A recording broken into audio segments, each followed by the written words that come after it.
जी गोष्ट कुठेच वाचली नव्हती, ऐकली नव्हती आणि मग हे होतं आणि मग हे होतं. म्हणजे रमेश भाटकर वाचतायत सीन आणि आपण जिथे उभे होतो आणि धडधड होतो की रमेश भाटकर आपण लिहिलेलं सीन वाचतायत. चाळ ही कुठे असेल ना, चाळ ही मालिकांमध्ये कुठे आली तर मला खूप जवळची वाटतं ती कॅरेक्टर रंगवताना. काय गणेश भाऊ, काय म्हणतात? या सगळ्या पॉडकास्ट तुम्ही सुरू केला पण जे काय तुमका व्ह्यूज येत ते जबर असत.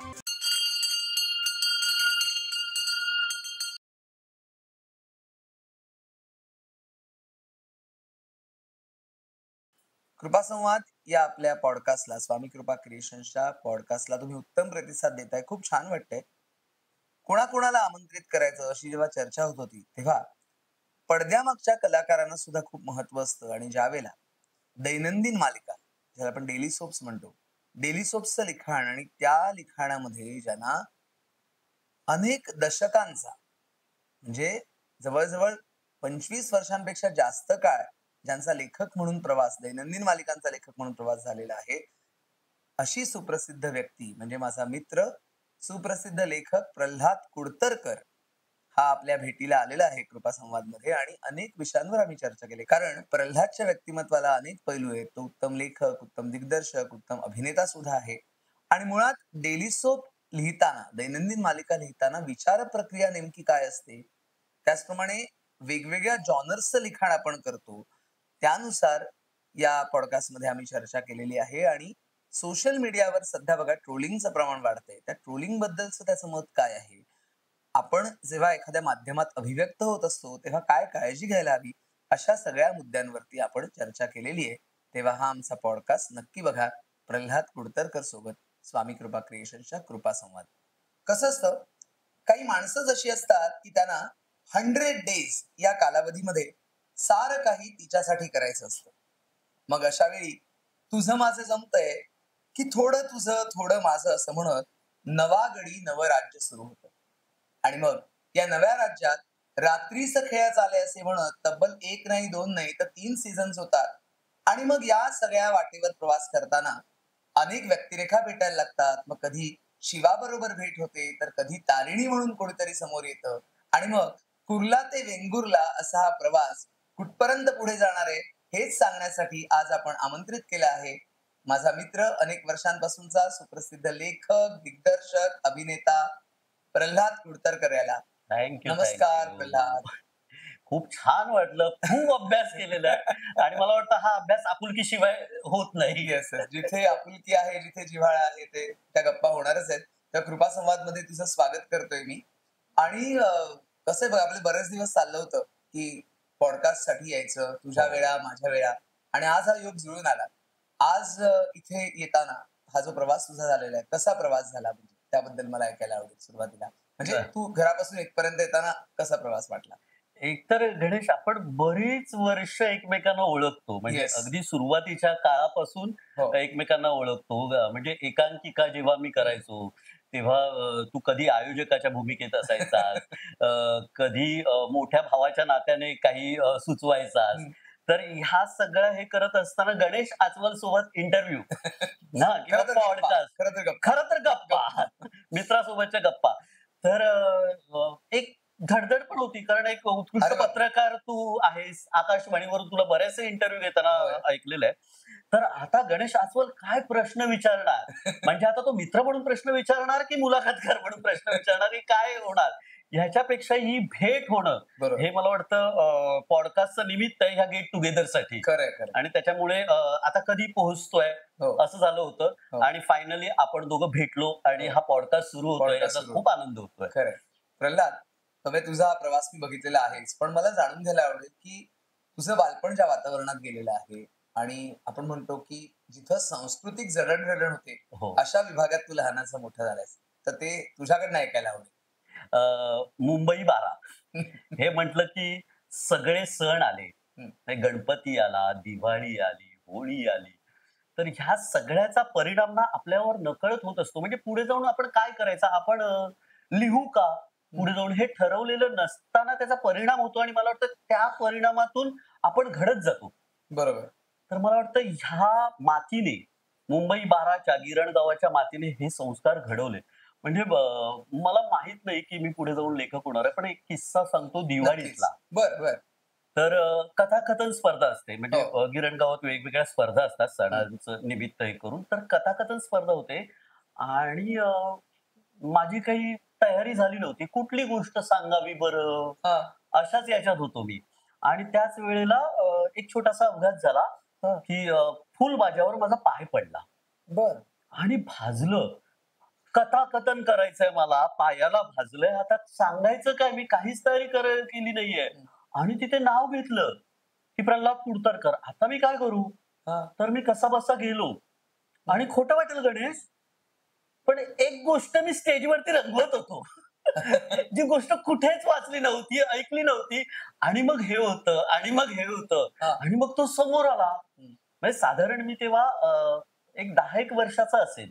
3री-4थीत म्हणजे साधारण. 3री-4थीत आणि ती गोष्ट सांगत गेलो जी कधीच वाचली नव्हती. हां. जी मी तिथे तयार करत होतो ती गोष्ट हां. आणि ती गोष्ट तिथे तयार झाली. ती गोष्ट सगळ्यांना आवडली.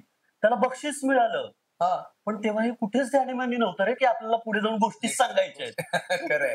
पण तो म्हणजे पाया कुठेतरी त्या कथाकथन स्पर्धेनी गिरणगावातल्या गिरण स्पर्धेनी गावातल्या. ते महत्वाचं, की ज्या सांस्कृतिक वातावरणात तू घडलास. आणि आता कसं होतं, की ते वातावरण चाळ ही कुठे असेल ना, चाळ ही मालिकांमध्ये कुठे आली, तर मला खूप जवळची वाटतं ती कॅरेक्टर रंगवताना. खरंय.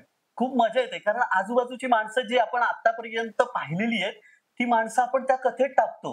बरोबर. आणि ही माणसं मी पाहिलेली आहेत. ती बरोबर. हाडामाडाची माणसं ती दिसतायत. बरोबर. आणि मग त्या भावना खूप रिलेट होतात. आणि मला वाटतं प्रेक्षकांना त्याच भावना अधिक जवळ घेऊन जातात मालिकेच्या. खरंय. की अरे, ही आपल्या शेजारची काकू अशी आहे का? हां. शेजारचे काका असे आहेत का? म्हणजे तुला एक गोष्ट सांगतो, की एकदा असंच ह्याच्या दरम्यान, लॉकडाऊनच्या दरम्यान हां. माझं शूटिंग कोकणात सुरू होतं. हां. आणि कोकणात शूटिंग सुरू असताना लॉकडाऊन लागला आणि आम्ही सगळे निघालो आणि हॉटेलमध्ये सगळे हॉटेल्स बंद. तर आता काय करायचं? हं. तर मी म्हणालो नाश्ता करायला माझ्या गावी जाऊया. बरं. तर गावी गेलो. तर गावी तिथे आमच्या एक वहिनी आहेत. त्यांनी सगळी नाश्त्याची तयारी केली. सगळे कलाकार, हं. दिग्दर्शक राजू सावंत सगळे हां. आम्ही तिथे पोहोचलो. हं. आणि थोड्या वेळाने ती माणसं ना आजूबाजूचे बघायला लागली. हं. आणि नंतर अरे, गावगाथा गझलीमध्ये अशीच ती बहिरी आजी होती ना? हां. असेच ही सरकती होती का? अच्छा. आणि त्यांना असं झालं आणि मग तिथले काही संदर्भ मोनेव्हाळ असं एक गावच्या आमच्या नदीचं नाव आहे. बरं. आणि ते रात्रीच खेळचालेमध्ये होतं. राइट. अच्छा, म्हणजे तू इथून घेऊन येतोस का सगळं? अच्छा. मी म्हणलो, "हो, ही माझ्या आजूबाजूची माणसं आहेत आणि मी ती टाकण्याचा प्रयत्न करतो मालिकांमध्ये, ज्याच्यामुळे ती अधिक कनेक्ट होतात ती माणसं." हं. आणि मला वाटतं ही म्हणजे माझी गावची माती. मी ज्या ठिकाणी लहानाचा मोठा झालो ते वाह! माझं गिरणगाव. गिरणगाव. ह्याने भरभरून दिलंय रे. खरंय. आणि आता फक्त ते मी उतरवण्याचं काम करतोय. ती माणसं फक्त माझ्या हातून उतरवली जातायत. त्या भावना उतरवल्या जातायत. बरोबर. पण जिथून आलो आहे, त्या गोष्टीने खूप दिलेलं आहे आणि त्याच्यासाठी मला खूप आभार मानायचे आहेत. त्या गिरणगावचे, माझ्या गावाचे, वाह! की ह्या सगळ्या गोष्टींनी प्रल्हाद कुडतरकर आज लिहू शकतोय. खरंय. तू त्या गिरणगावबद्दल सांगितलंस, पण पुढे कॉलेजमध्ये सुद्धा जे तुझं कॉलेज आहे ते सुद्धा त्याच परिसरातले आणि कॉलेज म्हटल्यानंतर एकांकिका, तालमी, गप्पा, कट्टा याबद्दल सुद्धा. कॉलेज म्हटल्यावरती माझ्या अंगावरती काटा उभा राहिला.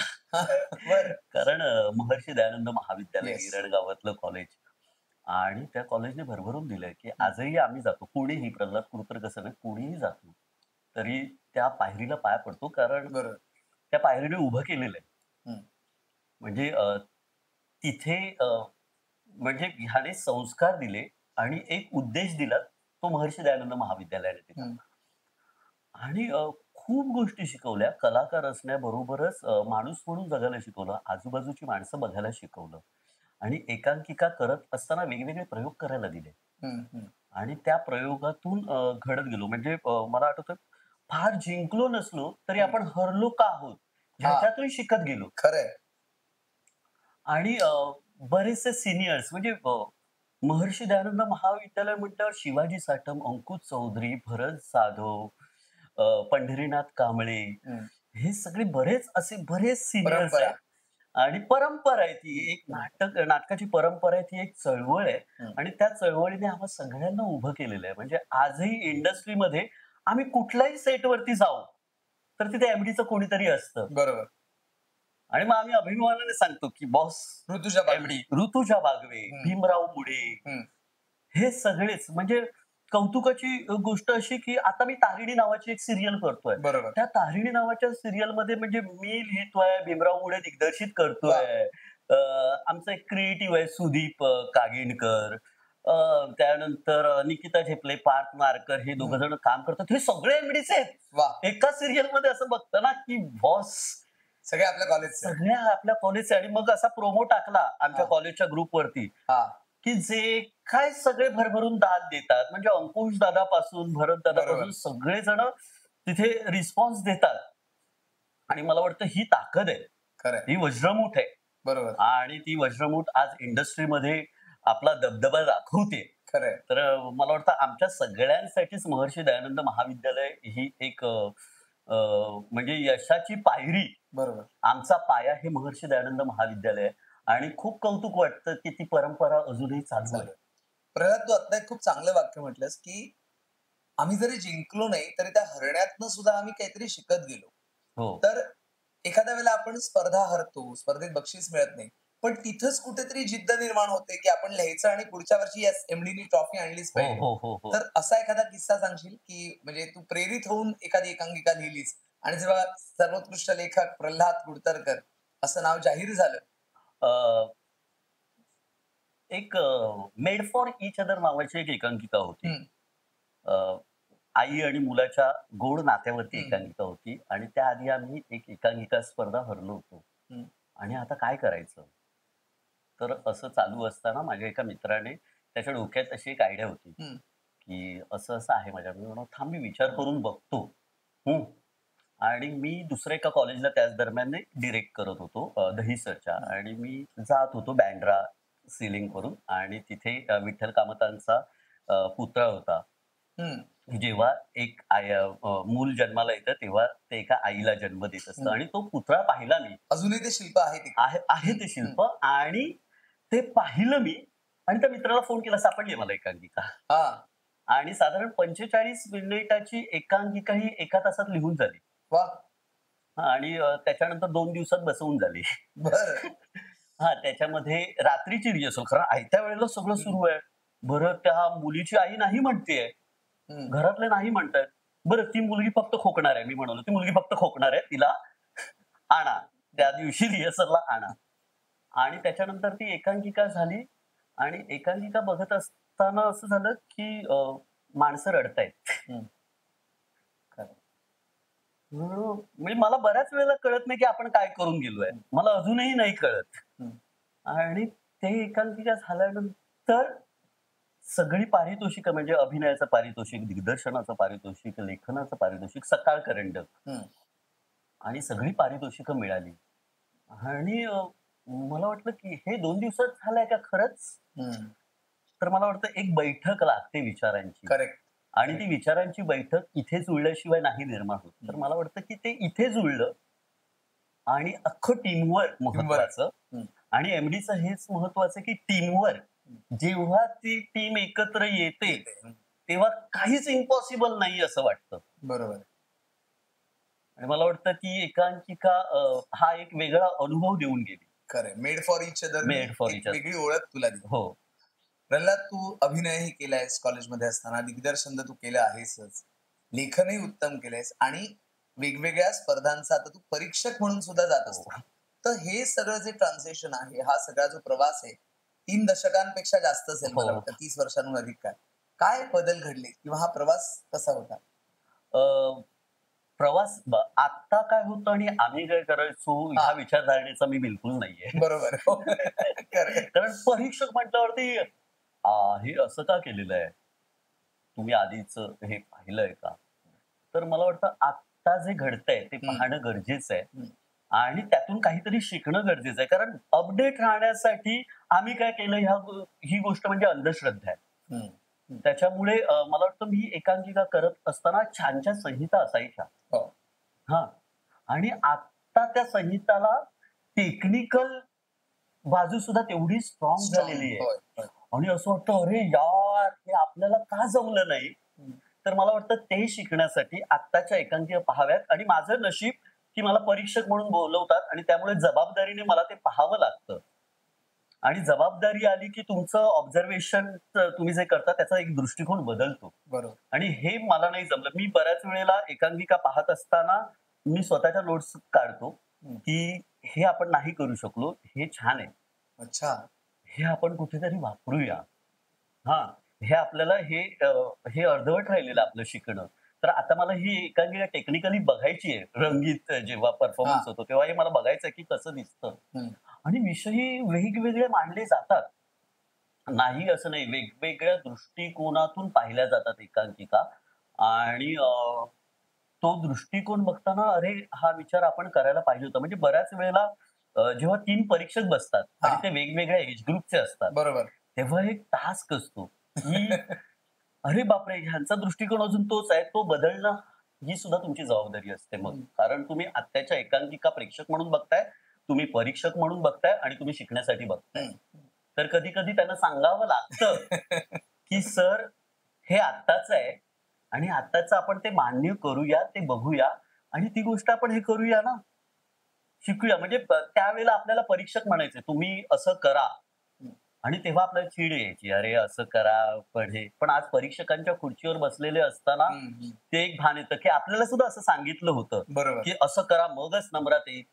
पण का? त्यांची ही गोष्ट आहे. आपण 45 मिनिटात ती गोष्ट पाहतो. हम्म. बरोबर. हां. पण ती मुलं 3 तास मेहनत करतात. हम्म.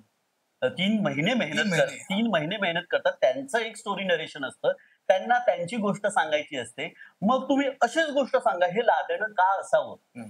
तुमचे सजेशन असावेत, पण ते लादणं नसावं परीक्षक म्हणून, असं मला वाटतंय. खरंय. तू आता म्हणालास, की वेगवेगळ्या वयोगटातले परीक्षक असतात आणि मग असा कधी प्रसंग आलाय का, की म्हणजे तुझं मत एक पूर्ण वेगळं होतं, दुसऱ्या परीक्षकांचं मत वेगळं होतं आणि मग हो. म्हणजे एक वेगळा प्रश्न निर्माण झाला, की कोणती एकांकिका फायनलमध्ये काढायची? तर असं घडतं कधी? असं घडतं. बऱ्याचदा घडतं. आणि हे काही चुकीचं आहे, ते परीक्षक चुकीचं आहे असं हं. म्हणता येणार नाही. ती मतं असतात मतं असतात. प्रत्येकाची त्यावेळेला. आणि त्या मताने एखादी एकांकिका बाहेर काढली, पण ती एकांकिका वाईट आहे हं. असा त्यावरती कधीच शिक्का बसत नाही. कारण ते त्यावेळेचं परीक्षकांचं मत असतं. त्यावेळेला झालेला परफॉर्मन्स असतो.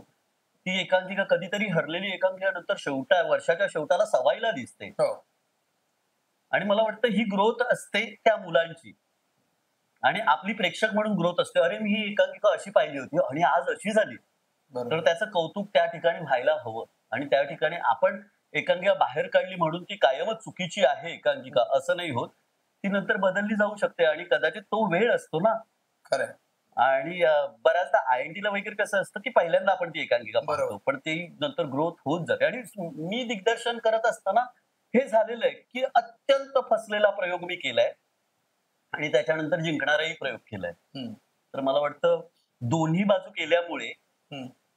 तो अनुभव खूप गरजेचा आहे. तो अनुभव मिळाला आहे, हं. की अच्छा हे होऊ शकतं, पुढे जाऊन हे होऊ शकतं. पण ती एकांकिका तो विषय वाईट आहे असं म्हणणं चुकीचं आहे. परीक्षक म्हणून. बरोबर. आणि परीक्षक म्हणून बसताना तुमच्यात प्रेक्षकाचा एखादा अंश असू द्यावा. बरोबर. वाह! आणि म्हणून तर मला वाटतं, की सवाईला बघ ते प्रेक्षक पसंती पारितोषिक असतं. हो, हो. ते पण फार महत्वाचं आहे, की कधी-कधी परीक्षकांचा रिझल्ट पूर्ण वेगळा असतो आणि प्रेक्षक पसंती पूर्ण प्रेक्षकांचा. वेगळी असते. असं पण होऊ शकतं. मुळात व्यावसायिक लिखाणाकडे म्हणजे हं. कॉलेज लेव्हलला तर आपण करतोच. पण एक लेखक म्हणून जी पहिली संधी तुला एखाद्या मालिकेची मिळाली असेल, तर ती कुठली मिळाली? मी अंबर हडप सोबत लिहत होतो, अंबरदादा सोबत. अंबरदादा एकांकिका लिहत होता हो. माझ्यासाठी.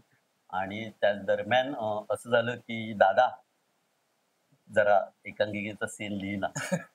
मी म्हणालो, "बरं, बरं." आणि खूप शिकवलं त्या माणसाने. अंबर हडप, हो. गणेश पंडित. ते दादा म्हणाला, की "एक काम कर, तू जरा हा एक सीन लिहून बघ मालिकेचा." आणि मी तो मालिकेचा सीन लिहिला. तोपर्यंत तो एकांकिकेचा सीन लिहत होता. आणि तो मालिकेचा सीन लिहिल्यावर त्याला तो आवडला. हं. आणि मग त्याने विचारलं, "तू लिहिशील का?" हां. आणि मी म्हणालो, "मी लेखक." म्हणजे मी थोडंफार लिहायचो जेव्हा दिग्दर्शन करताना लेखक वेळेत एकांकिका नाही द्यायचा. म्हणून होतं. तेव्हा गरजेपुरता लेखक होतो मी. हम्म. पण मला वाटतं त्यानंतर अंबरदादाने लिहिण्यासाठी विचारलं आणि हळूहळू तो प्रवास सुरू झाला. बर. म्हणजे त्यावेळेला मला वाटतं दादा असंभव लिहत होता. हो. त्यानंतर भैरोबा नावाची सिरियल, अंतरपाठ सिरियल, तर त्यावेळेला तो प्रवास सुरू झाला आणि त्यानंतर भाग्यलक्ष्मी नावाची मालिका होती, जी मी पहिल्यांदा इंडिव्हिज्युअल लिहिली मालिका. बर. भाग्यलक्ष्मी तुझं पहिलं लिखाण की जे पहिलं लिखाण स्वतंत्रपणे केलं. स्वतंत्रपणे. त्यानंतर तुझा हा प्रवास असा चालू राहिला आणि जवळजवळ 30च्या वर मालिका तू हो, हो, लिहिलेल्या हो, आहेस, हो, लिहितोयस अजून. हो. तर त्यातल्या एका महत्वाच्या मुद्द्याकडे मिळणार आहे, रात्रीचं खेळ झालं. तर एक वेगळा जॉनर, सगळे नवीन कलाकार आणि अशा वेळेला कोकणात केलेलं चित्रण तो सगळा महत्वाचा आणि खूप जवळचा मुद्दा आहे तो. आणि पांडूची तुझी व्यक्तिरेखा हो. त्याबद्दल. मुळात ह्या मालिकेसाठी मी बऱ्याचदा सांगितलं की ह्या मालिकेत मी काम करणार नव्हतो. हा. म्हणजे तसा काही विचारही नव्हता हम्म. माझा. मी ह्या मालिकेसाठी पहिल्या सीझनला संवाद लेखक म्हणून काम केलं आणि ते प्रोसेस सुरू होती लिखाणाची आणि त्या दिवशी अचानक रात्री निर्मात्याचा फोन आला सुनील भोसलेचा हम्म. की असं चाललंय. निलेश मयेकर तेव्हा हेड होते झी मराठीचे. हो. तर निलेश मयेकरांच्या डोक्यात असं आहे की पांडूची भूमिका तू करावी. हे साधारण रात्री 1 वाजताचं बोलणं, बर. ज्याच्यावरती कुणीच विश्वास ठेवणार नाही. मी म्हणलो, अरे हा हा हा, ठीक आहे ठीक आहे, बरं ठेवू मी, गुड नाईट, असा फोन कट केला. नंतर दुसऱ्या दिवशी पुन्हा तोच फोन आला. मग मी निलेशला फोन केला, निलेश असं असं आहे. तर हो, मी म्हणालो मी कंटिन्यू, ते माझ्याकडे पेशन्स नाहीये हा. की कंटिन्यू शूट करणं डेली हम्म. सोपचं. तर मी म्हणालो अरे नाही एवढं.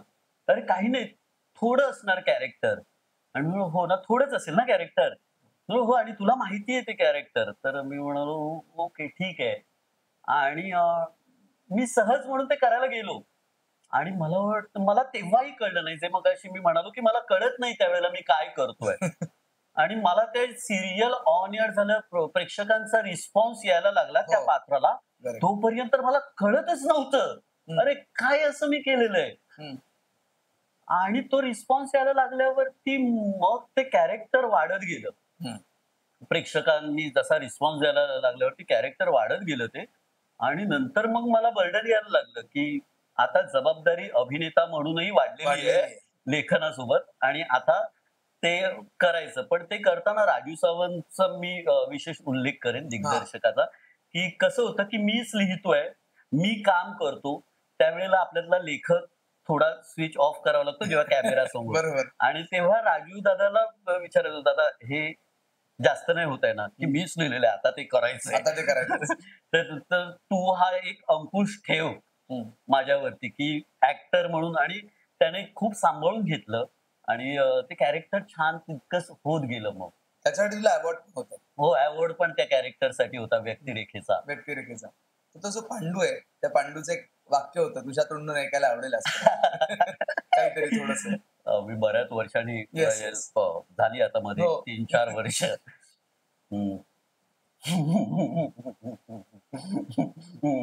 काय गणेश भाऊ, काय म्हणतात?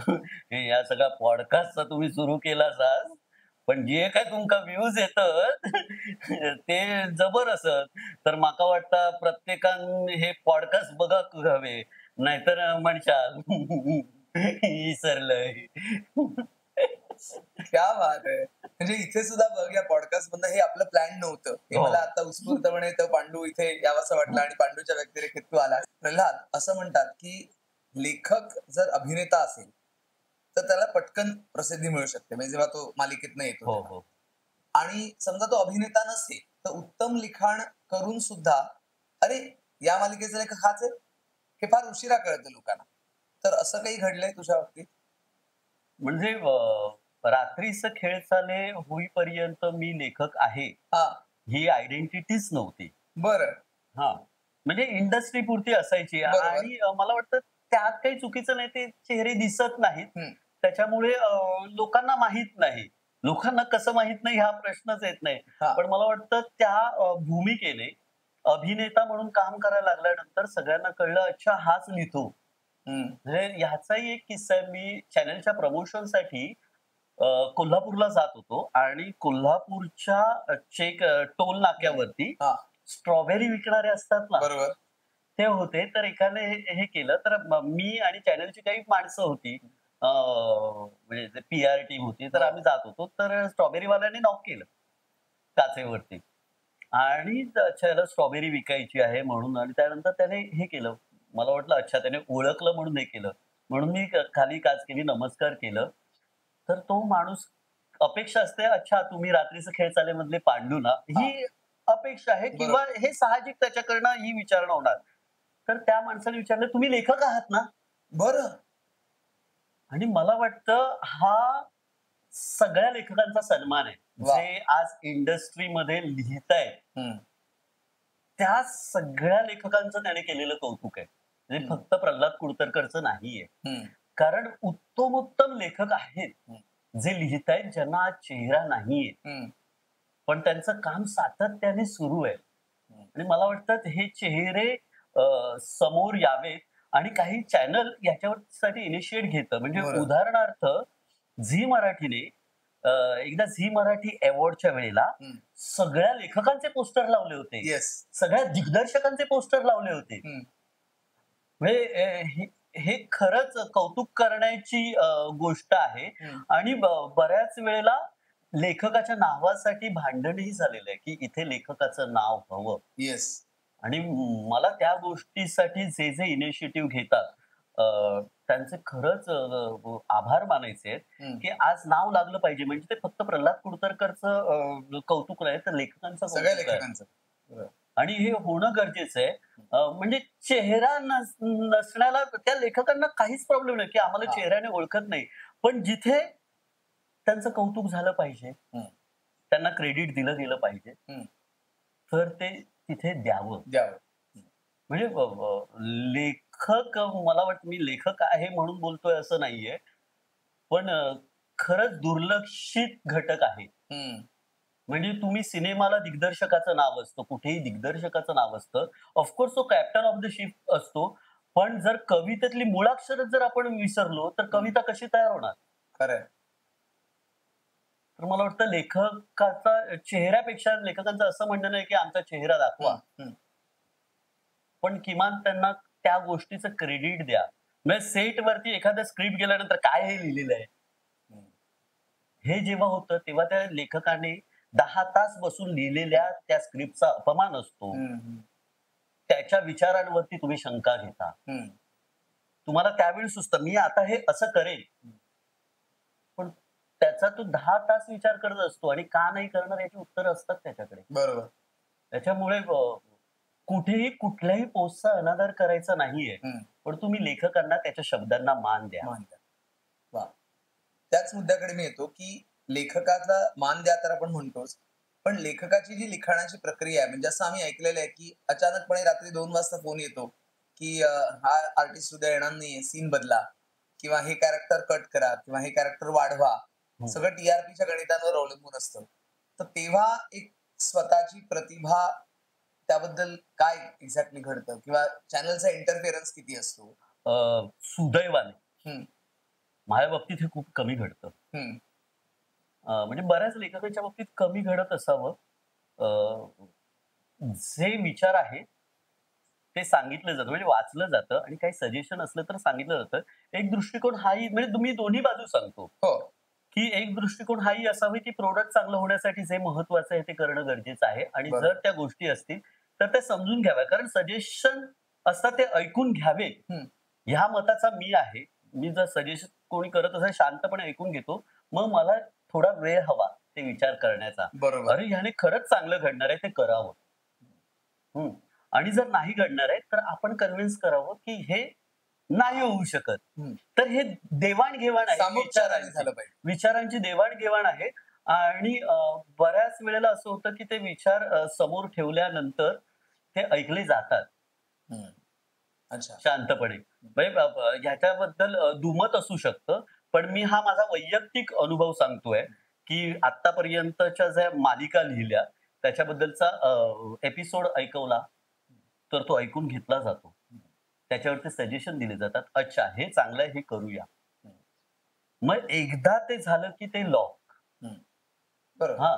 आणि माझं हे म्हणणं आहे की एपिसोड दिल्यानंतर मला शांत झोप लागावी आणि एपिसोड पाहताना मी स्वतः प्रेक्षक म्हणून खेळून राहिलो पाहिजे. बरोबर. म्हणजे अरे हे काय झालेलं आहे असं म्हणून मी दुसरीकडे जायला नको. हम्म. म्हणजे आपण लिहिलेला एपिसोड आणखीन अरे हे काय केलेलं आहे? हम्म. म्हणजे जे मी लिहिलेलं आहे त्याच्यावरती गेलेलं आहे. बरोबर. ही अपेक्षा माझी लेखक म्हणून असते. त्याच्यामुळे चॅनल म्हणून म्हणजे प्रत्येकाचे अनुभव वेगळे असतील. अरे हे बर्डन काही ठिकाणी टाकलं जातं. जातं. नाही असं मी म्हणत नाही. हे कराच. हम्म. असं केलं जातं. म्हणजे मी एक अनुभव सांगतो या बाबतीतला. खूप स्पष्ट मत मांडतोय मी माझं, हो. की एपिसोड पाठवल्यावरती तो असा रंग केली जातात त्याला. पिवळा, हिरवा, हा. की हे बदला, हे काढून टाका, सरळ काट मारली जाते. हम्म. म्हणून हे काट मारण्याआधी हे नका करू. ह्याच्या आधी एकदा लेखकाशी बोला. बोला. एकमेकांचे विचार कुठल्या उद्देशाने लिहून घेतलेलं आहे ते, कुठल्या हम्म. उद्देशाने लिहिलेलं आहे, हम्म. ते जाणून घ्या. आणि मग ठरवा की चांगलं काय आहे. हम्म. तुम्ही डायरेक्ट लादू नका, की हे बदलाच. हम्म. हे काढून टाका. आणि मग त्यावेळेला मग असा डायरेक्ट असा बॉम्ब टाकल्यावरती त्यावेळेला चिडचिड होते. चिडचिड होते. जी साहजिक आहे कारण त्याआधी मी 10 तास विचार केलेला असतो खरंय. त्या गोष्टीचा. मी आजही कुठल्याही एपिसोडचा कितवाही म्हणजे पहिल्या एपिसोडला भीती वाटतेच हम्म. लिहिताना. पण मला प्रत्येक एपिसोडला भीती वाटते बरं. लिहिताना, की काय लिहून होईल. हम्म. हां आणि जोपर्यंत ते शेवट येत नाही मी आजही माझी सवय आहे, हम्म. की मी मला झी मराठीमुळे ही सवय लागली हे मी प्रकर्षाने सांगतो, की बोर्डवरती हम्म. मी लिहून बघतो एपिसोड अख्खा बरं. आणि नंतर तो लॅपटॉपवरती उतरवतो. अच्छा. त्याच्या आधी वहीवरती मी मुद्दे काढतो. बरं. ही तुझी म्हणजे प्रोसेस वेगळी आहे म्हणजे. मला डोक्यात जे काही रँडम येतं ते मी वहीवरचे मुद्दे काढतो. मग बोर्डवरती मी तो एपिसोड दिसतोय मला. हा. अच्छा. मग लॅपटॉप माझेच 3 ड्राफ्ट होतात त्याच्यात. ओके. आणि मग समाधान मिळालं तर ठीक, नाही तर दुसऱ्या दिवशी पुन्हा ड्राफ्ट. बरोबर. खरंय. हे वेगळी प्रक्रिया तू सांगितलीस तुझ्या बाबतीत. म्हणजे प्रत्येक लेखकाची वेगळी असू शकते. वेगळी असू शकते. खरंय. लेखकांबद्दल आपण बोलतोय, वेगवेगळ्या जॉनर्सचं लिखाण तू केलेलं आहेस आणि मुख्य म्हणजे मालवणी भाषा आणि त्या मालवणी भाषेचे संस्कार ते सुद्धा तू लिखाणातनं जपलेले आहेस. हो. तर त्या भाषेचे तुझ्यावर झालेले संस्कार. एकतर म्हणजे बरेच जण म्हणतात, पण मला कुठल्याही पद्धतीचं प्रमोशन करायचं हो. नाहीये. पण मी झी मराठीसाठी खूप साऱ्या मालिका केल्या हम्म. आणि झी मराठीने खूप भरभरून दिलं. वेगवेगळ्या मालिका लिहिण्याच्या संधी दिल्या. म्हणजे भाग्यलक्ष्मी हार्डकोर ड्रामा हम्म. पासून कारेदुरावासारखं रोमॅन्टिक लिहिलं. त्यानंतर जागो मोहन सारखे फॅन्टसी, फॅन्टसी. येस. रात्रीचा खेळ सारखं हॉरर, हॉरर जॉनर. सारं काही तिच्यासाठी एक 2 बहिणींची गोष्ट आणि तारिणी सारखं आता हे वेगळंच. वेगळंच. हो. ज्याच्यामध्ये ड्रामा आहे, ह्युमर आहे, ॲक्शन आहे, केसेस आहेत. मी म्हणलो हे सगळं लिहायला मिळतंय आणि मला वाटतं हा विश्वास असणं खूप गरजेचं असतं, की हे सुद्धा लिहू शकतो. हे याला लिहायला देऊया का? हे कसं लिहितोय ते बघूया. हे सगळं होत असताना अचानक असं म्हटलं जातं, की मालवणी आहे. हम्म. की मग असे डोळे चमकतात. अरे वाह! माझ्या गावचा हा, माझ्या कोकणातला हा. आणि मग ती मालवणी भाषा करताना खूप मजा येते आणि तेव्हा मजा येते, जेव्हा मालवणी नसलेली माणसं ते परफॉर्म करतात मालवणी. हा, हा. बरोबर. म्हणजे सुहास शिरसाट, हो. माधव अभ्यंकर हे मालवणी नाहीत ही माणसं. हे पुण्याचे आहे, सुहास बीडचा आहे आणि मग आपण अस्खलित मालवणी लिहितो. खया आणि ते तुटक सुरुवातीला बोलायला लागतात हा. आणि नंतर तेच दुसऱ्या सीझनला हा. अस्खलित मालवणी बोलतात. तिथे माझ्या मालवणीचा विजय झालेला असतो. क्या बात. वा. आणि मग ती मालवणी सगळीकडे पाहिली जाते. बेळगाव पासून माणसं भेटायला यायची हम्म. आणि ते तोडकं मोडकं मालवणी बोलायची. तोडकं मोडकं बोलत असली तरी माझ्या मालवणीने कुठेतरी जागा केलेली आहे त्यांच्या मनात. बरोबर. आणि मग फक्त मालवण ही खाद्य संस्कृती आहे. कोकण हा निसर्ग आहे. त्याच्यासोबतच माझी भाषा सुद्धा महाराष्ट्राच्या नाही तर जगाच्या कानाकोपऱ्यात पोहोचते. जी मच्छिंद्र कांबळेंनी हो. आधीच पोहोचवलेली आहे आणि त्याचा आपण कुठेतरी खारीचा वाटा उचललाय. हम्म. आणि ती मालवणी सगळीकडे बोलली जाते. ह्याच्यासारखं मला वाटतं आनंद नाही. तू मालवणी भाषेचा जो वापर केलास तो कोणकोणत्या मालिकांमधनं केलास? मालवणी भाषेचा मी रात्रीचं खेळ हो. चाले, गावगाता गाव गजाली, गाथा. सारं काही तिच्यासाठी हं. आणि त्याच्यानंतर हे सगळं रात्रीचं खेळ चाले आणि गावगाता गजाली नंतर एक दिसून आलं, की ह्याचं मला श्रेय घ्यायचं नाहीये, पण हं. अभिमान वाटतो, हं. की बऱ्याच मालिकांमध्ये ना एकतरी मालवणी पात्र टाकायला लागले. अच्छा. इतर मालिकांमध्ये एक तरी मालवणी पात्र आलं पाहिजे, की मला वाटतं ही गरज होऊ लागली असं म्हणा किंवा हे एंटरटेनमेंट हवं, हां. हा फॅक्टर हवा, हा एक्स फॅक्टर आहे मालवणीमध्ये. आणूया मालवणी पात्र. हे वाटलं, हे त्या मालिकांनी मिळवलेलं यश आहे. खरंय. हे फक्त प्रल्हाद कुडतरकरचं नाहीये, तर त्या मालिकांनी मिळवलेलं यश आहे. हे मालवणी भाषेचं यश आहे. हे मालवणी माणसाचं यश आहे. हे कोकणाचं यश आहे. आणि मला वाटतं कुठेतरी महाराष्ट्रातले 2 जिल्हे एकत्र येऊ लागले त्याने. बरोबर. वाह! कोकणाचं यशाचा तू उल्लेख केलास. त्याच संदर्भातला मला एक किस्सा आठवतो, की ज्यावेळेला रात्रीचा खेळ चाले पहिला सीझन सुरू झाला. हो. तर त्यावेळेला काही भागानंतरच काही तिकडले रहिवासी त्यांना कुठेतरी भीती वाटायला लागली, की अरे भुताखेतांचे आहे, तर कोणी येईल की नाही कोकणात. तर तेव्हा काही मालिका बदलावी लागली होती, थोडे चेंजेस करावे नाही, लागले नाही. होते? मालवणी मालिका अजिबात बदलली नाही. हं, मालिका तीच होती. हं. मला वाटतं मालिका बदलण्यापेक्षा वादाचं रूपांतर आशीर्वादात झालं. बरं.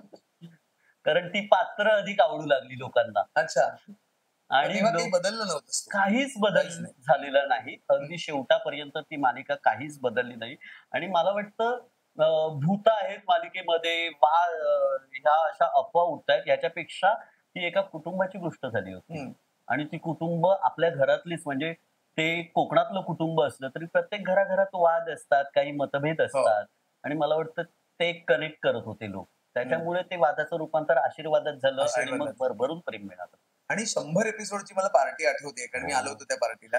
तोपर्यंत तुम्ही लोकांच्या भेटीला गेला नव्हता आणि मग त्या ज्या चेहऱ्यानं ओळख मिळाली, म्हणजे माधव वेबणकर तर ठाऊक होतेच, पण अनेक नवीन कलाकार सुद्धा त्या मालिकेत होते. त्याबद्दल पण थोडंसं? अ, 100 मला हे चॅनलने इनिशिएटिव्ह घेतलं त्याच्याबद्दल खूप कौतुक वाटतंय, की 100 आठवडे आम्ही कुणासोबतच सेल्फी काढलेला नव्हता. 100 एपिसोड. 100 एपिसोड. कुणासोबतच 100 100 एपिसोड दिवस म्हणायला लागतील म्हणजे. अ, 100 हो, हां. 100 डेली सोप. दिवस. हं, हं.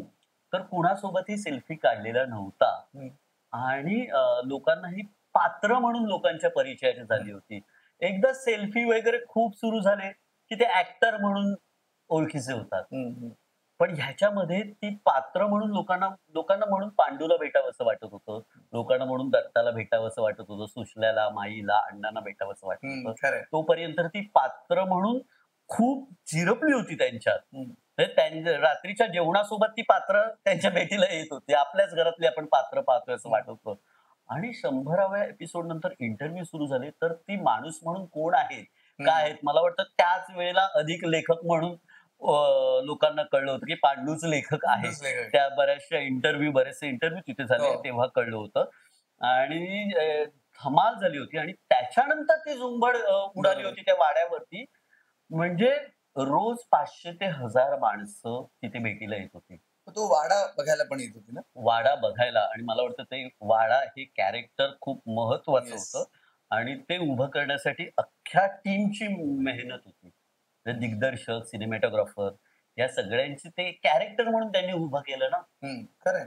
आणि ते तो माहोल त्यांनी सगळ्यांनी मिळून उभा केलेला आहे. खरंय.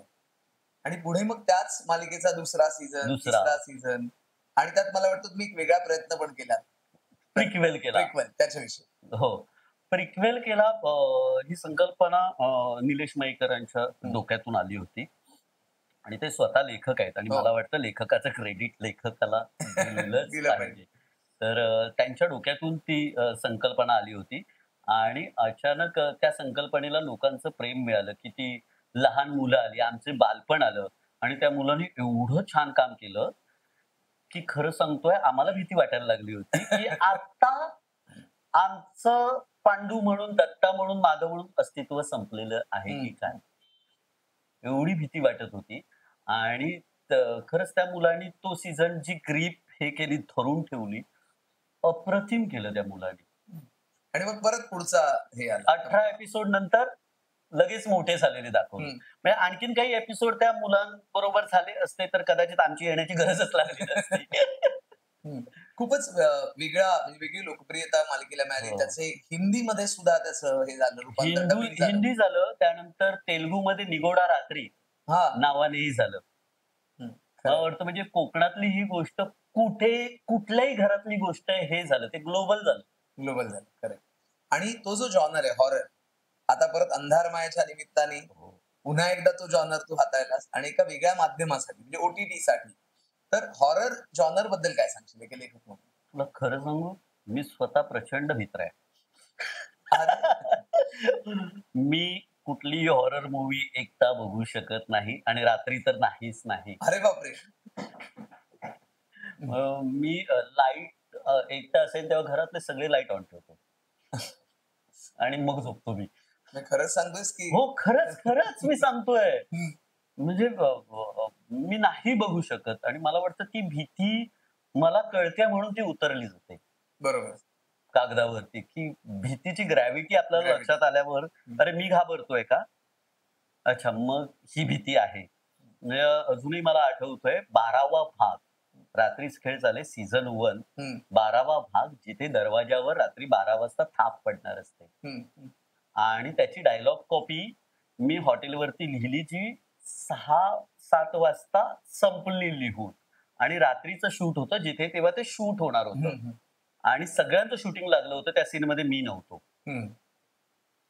पण मी हॉटेलमध्ये एकटाच थांबूच शकत नव्हतो ते लिहून झाल्यावर. बर, तू पण तिकडे गेलास? मी गेलो की मी येतो रीडिंग घ्यायला मी येतो. पण मी हॉटेलवरती नाही थांबू शकत.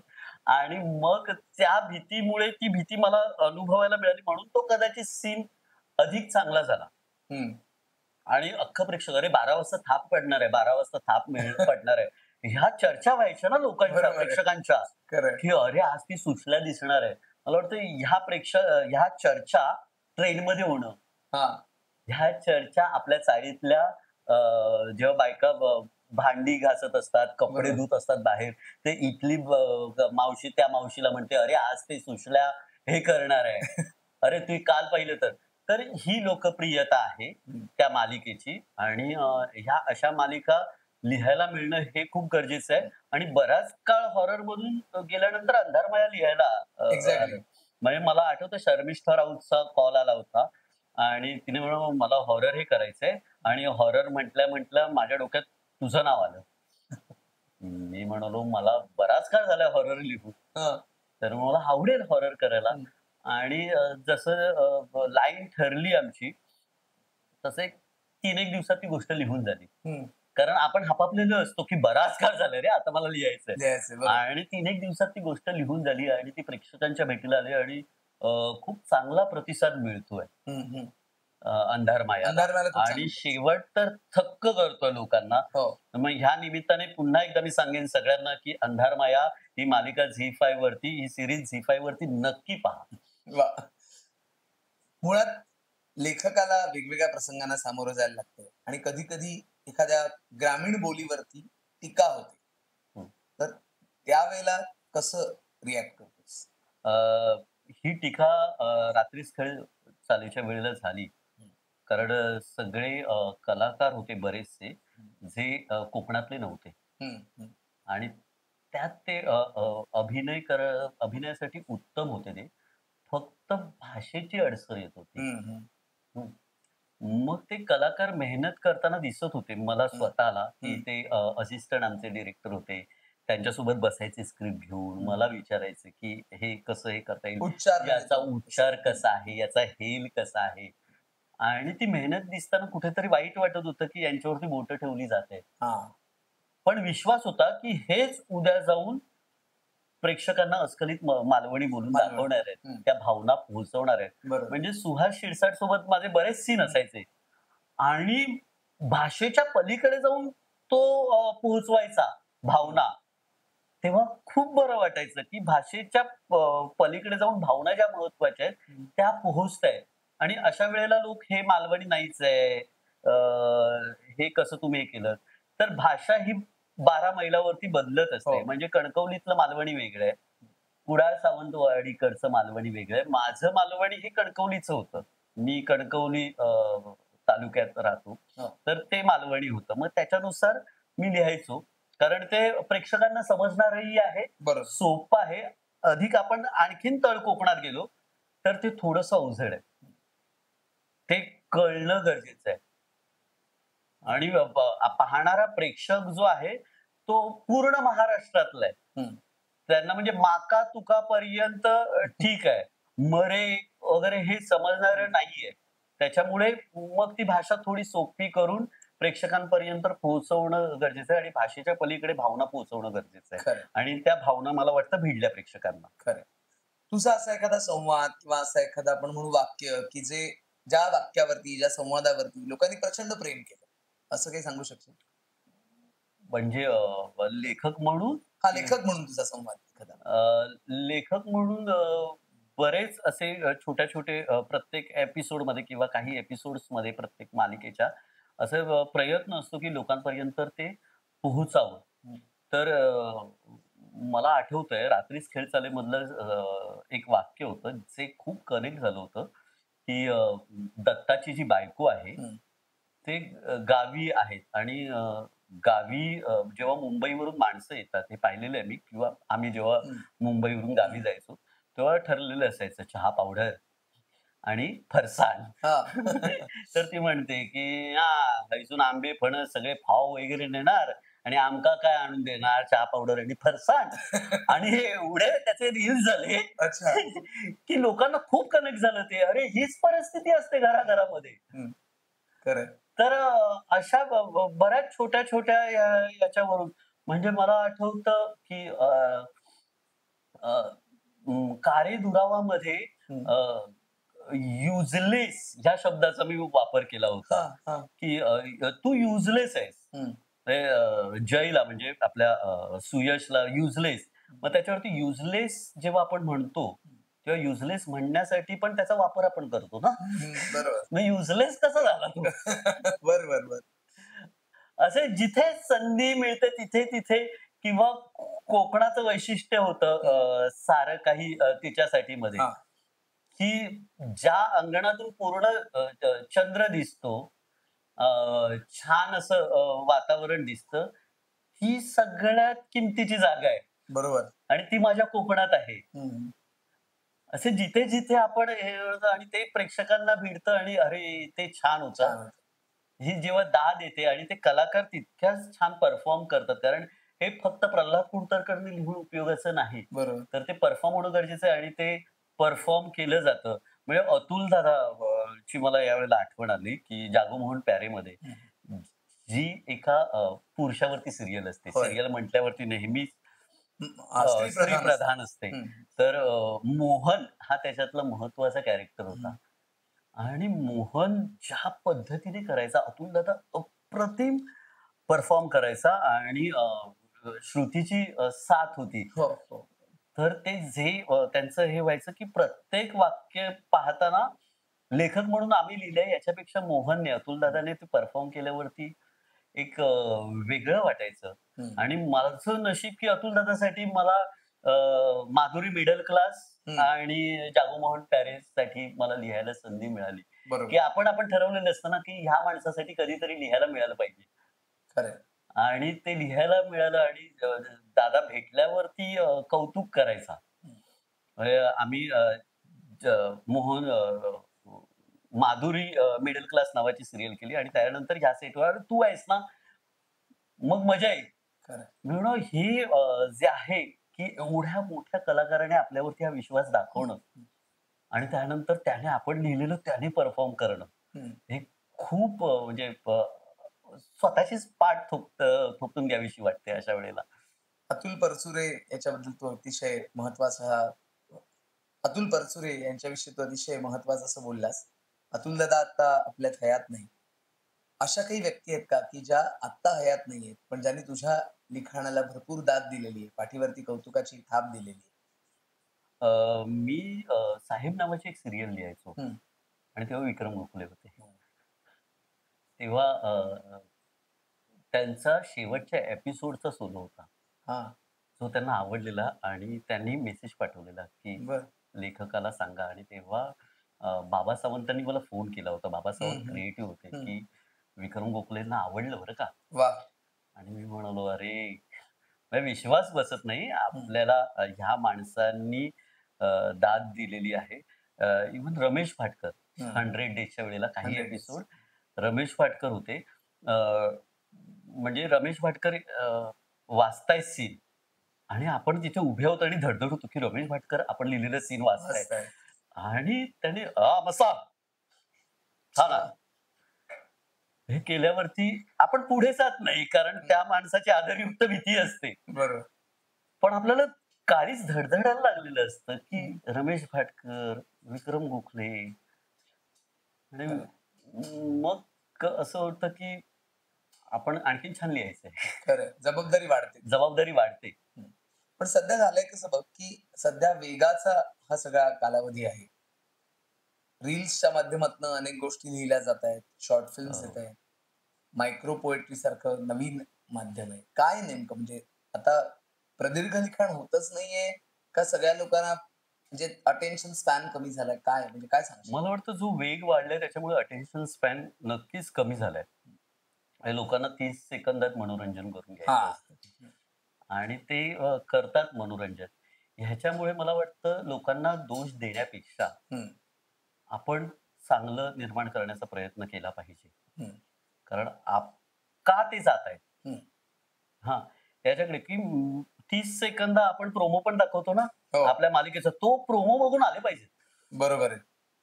मग आपल्याला तेवढी मेहनत करायची आहे. मला वाटतं हे चॅलेंज म्हणून आपण स्वीकारलं पाहिजे. पॉझिटिव्ह वेमध्ये घ्या. पॉझिटिव्ह पद्धतीने ते घेतलं तरच मला वाटतं, की लोक पुन्हा एकदा वळतील आणि मला वाटतं दूरदर्शन अजूनही बघतायत, टेलिव्हिजन अजूनही लोकं बघतायत बघतायत. आणि जिथे इमोशन्स आहेत त्या कनेक्ट एकदा झालं, की ते बघायला लागतात. हं. दूरदर्शनचा उल्लेख केलास. हं. खाजगी वाहिन्यांवर मालिका आहेत. दूरदर्शन सरकारी माध्यम आहे. त्यासाठी कोणतं लिखाण केलं होतंस? दूरदर्शनसाठी मी खूप पूर्वी त्यांचं टाईम टेबल सांगितलं जायचं. हो. 7 वाजून 12 मिनिटात साप्ताहिकी. साप्ताहिकी. तर त्या साप्ताहिकीसाठी मी लिखाण करत होतो वाह! दूरदर्शनला.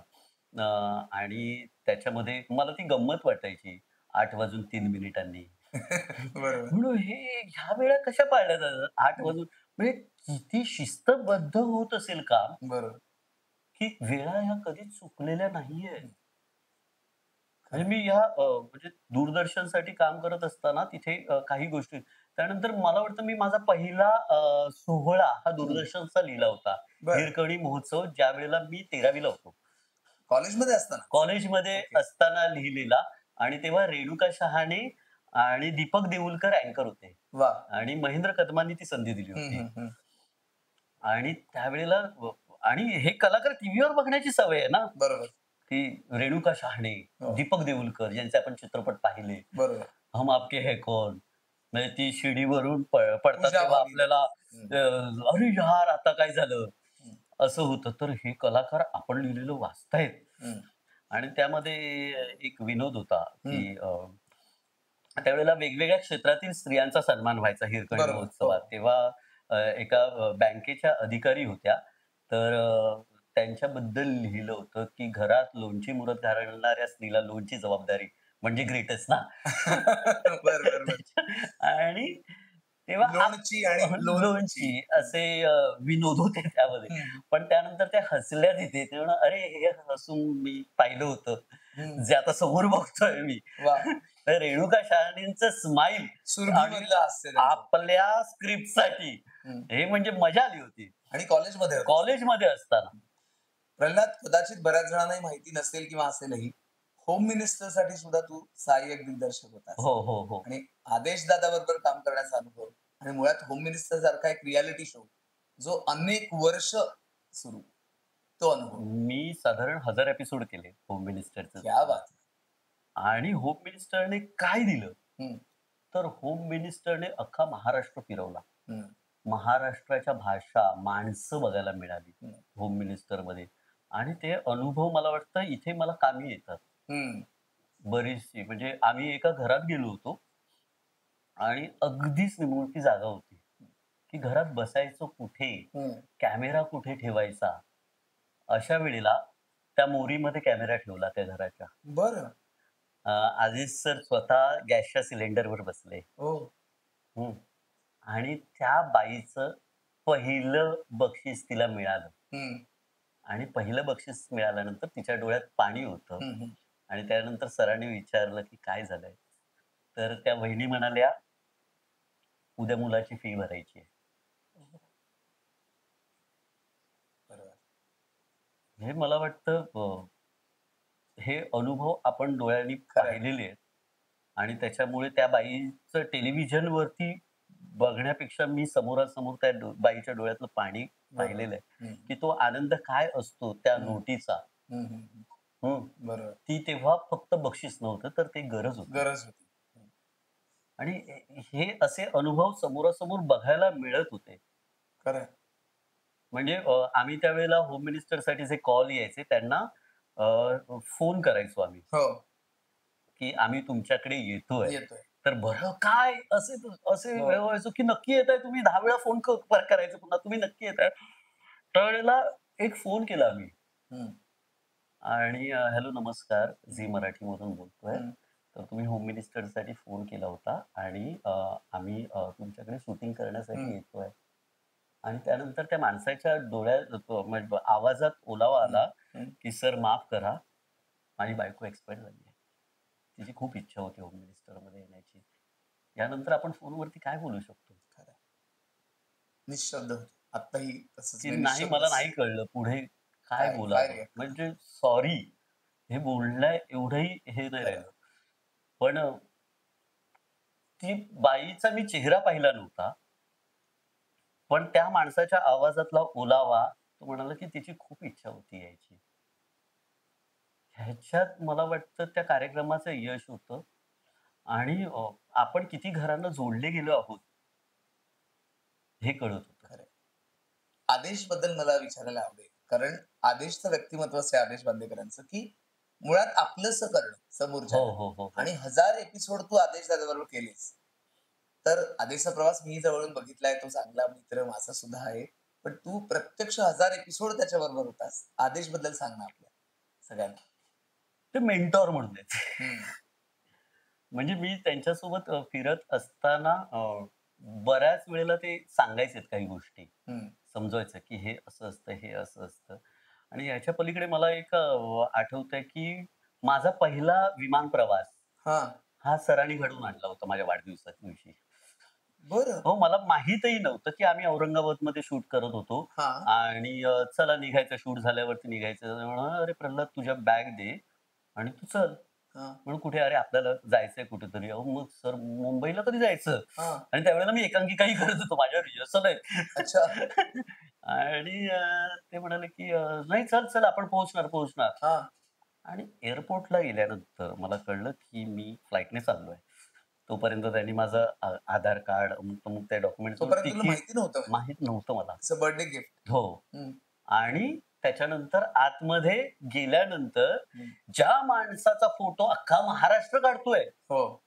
तो माणूस इथे बघ हां. आणि फोटो काढून तो माणूस. बरं.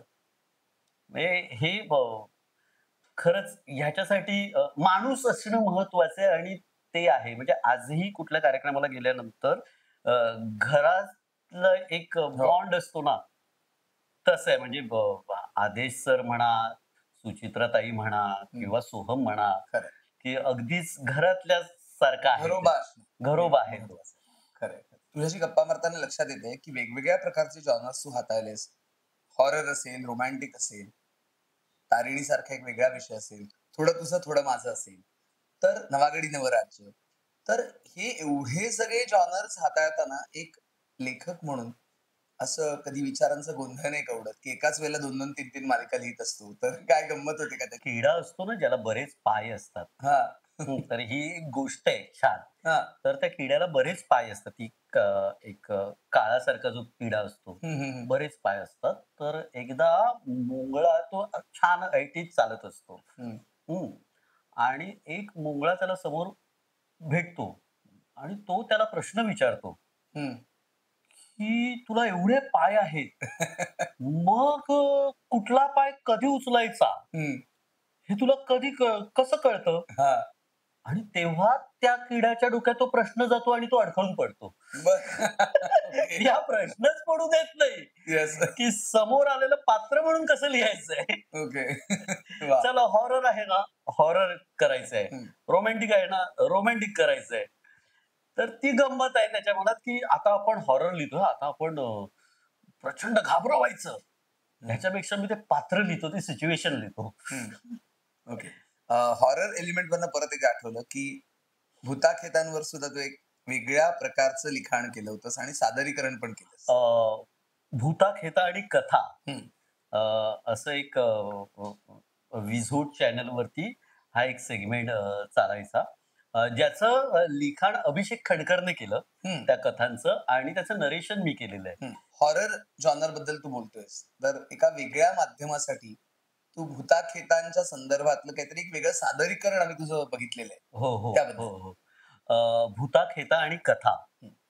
कोकणातल्या वेगवेगळी भूत आहेत आणि जे आपण नेटवरती त्यांच्यावरती वाचलंय हं. किंवा हल्ली खूप प्रसिद्धी मिळाली आहे त्यांना आणि मुंजानंतर तर आणखीनच त्या भूतांना प्रसिद्धी मिळते. तर अशा कोकणातल्या मातीशी रिलेटेड अशा कथा आहेत. हं. आणि अभिषेक खंडकरने उत्तम लिहिलेल्या आहेत त्या हं. कथा. आणि विझोट नावाचं YouTube चॅनल आहे त्याच्यावरती आहे. म्हणजे आपलं ओशियन फिल्म कंपनी आहे. म्हणजे आपलं सुबोध खानोलकर, सुजय हांडे, ओमकार काटे. तर हे मित्र आहेत आणि अभिषेक खंडकर. तर काहीतरी करूया भूतांवरती. हं. असं हे झाल्यानंतर म्हणजे मला याला काय म्हणायचं? गंमत म्हणायची? अरे बापरे! असं म्हणायचं की भूतं आली की माझं नाव जोडलं जातं. तर मग त्याचा फोन आला की आमच्या डोक्यात असं-असं आहे आणि खूप छान कथा लिहिलेल्या आहेत आणि त्या प्रेझेंट करताना मजा आली आणि YouTubeला बरेच व्ह्यू आहेत त्यांना. हं. हं. आणि बायंगी हे भूत काय असतं नेमकं? हां. तर त्याच्यावरती बरेच अ, त्याच्या कमेंट्स आल्या लोकांच्या. हं. अच्छा याला बायंगी म्हणतात का? बऱ्याच जणांना माहिती नव्हतं. एकाने कमेंट केलंय, की "बायंगी काय असते ते मला विचारा, मी अनुभवून झालोय." बरं. म्हणजे ते एक वेगळं काम करायला मिळालं. म्हणजे लेखन, दिग्दर्शन, हं. अभिनय ह्याच्यापेक्षा बऱ्याच काळानंतर एक वेगळं काम करायला मिळालं, हं. की आपल्या आवाजातल्या गोष्टी आपण सांगतो आणि गंमत म्हणजे अ, जर कोणाला माहीत नसेल तर ते आवाजावरून ओळखतात प्रल्हाद कुडतरकरचा आवाज आहे. बरं, बरं. हं. आणि त्या दरम्यान मी मधल्या काळात हॉरर करत नव्हतो तेव्हा ह्या उपकरणाशी मी जोडलं गेलो. बरोबर.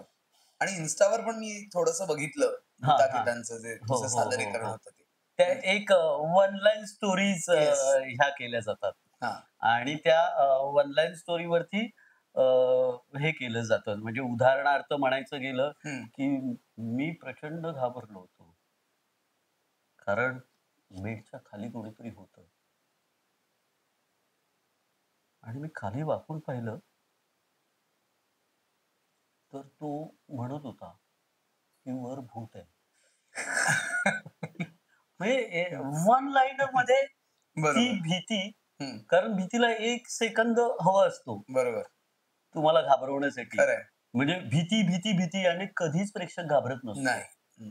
भीती ही तपक्या पावलांनी येते आणि तुम्हाला घाबरवते. खरं आहे. खरं आहे, खरं आहे. लेखनाच्या क्षेत्रातला सध्या एक वेगळा चॅलेंज निर्माण झाला तो म्हणजे एआय. कारण एआयला तुम्ही काही विषय द्या, कन्सेप्ट द्या, लगेच एक पानभर तयार होतं. तर लेखनाच्या क्षेत्रातला या चॅलेंजकडे कसा बघशील? मी वापरून पाहिलंय. बरं. मी वापरून पाहिलंय हं. आणि मी त्याला प्रॉम्प्ट दिले. हं. हं. पण काय असतं, हं. सगळ्याच्या पलीकडे जाऊन हे जे आहे, हं. जे त्याने बनवलेलं आहे, बरोबर.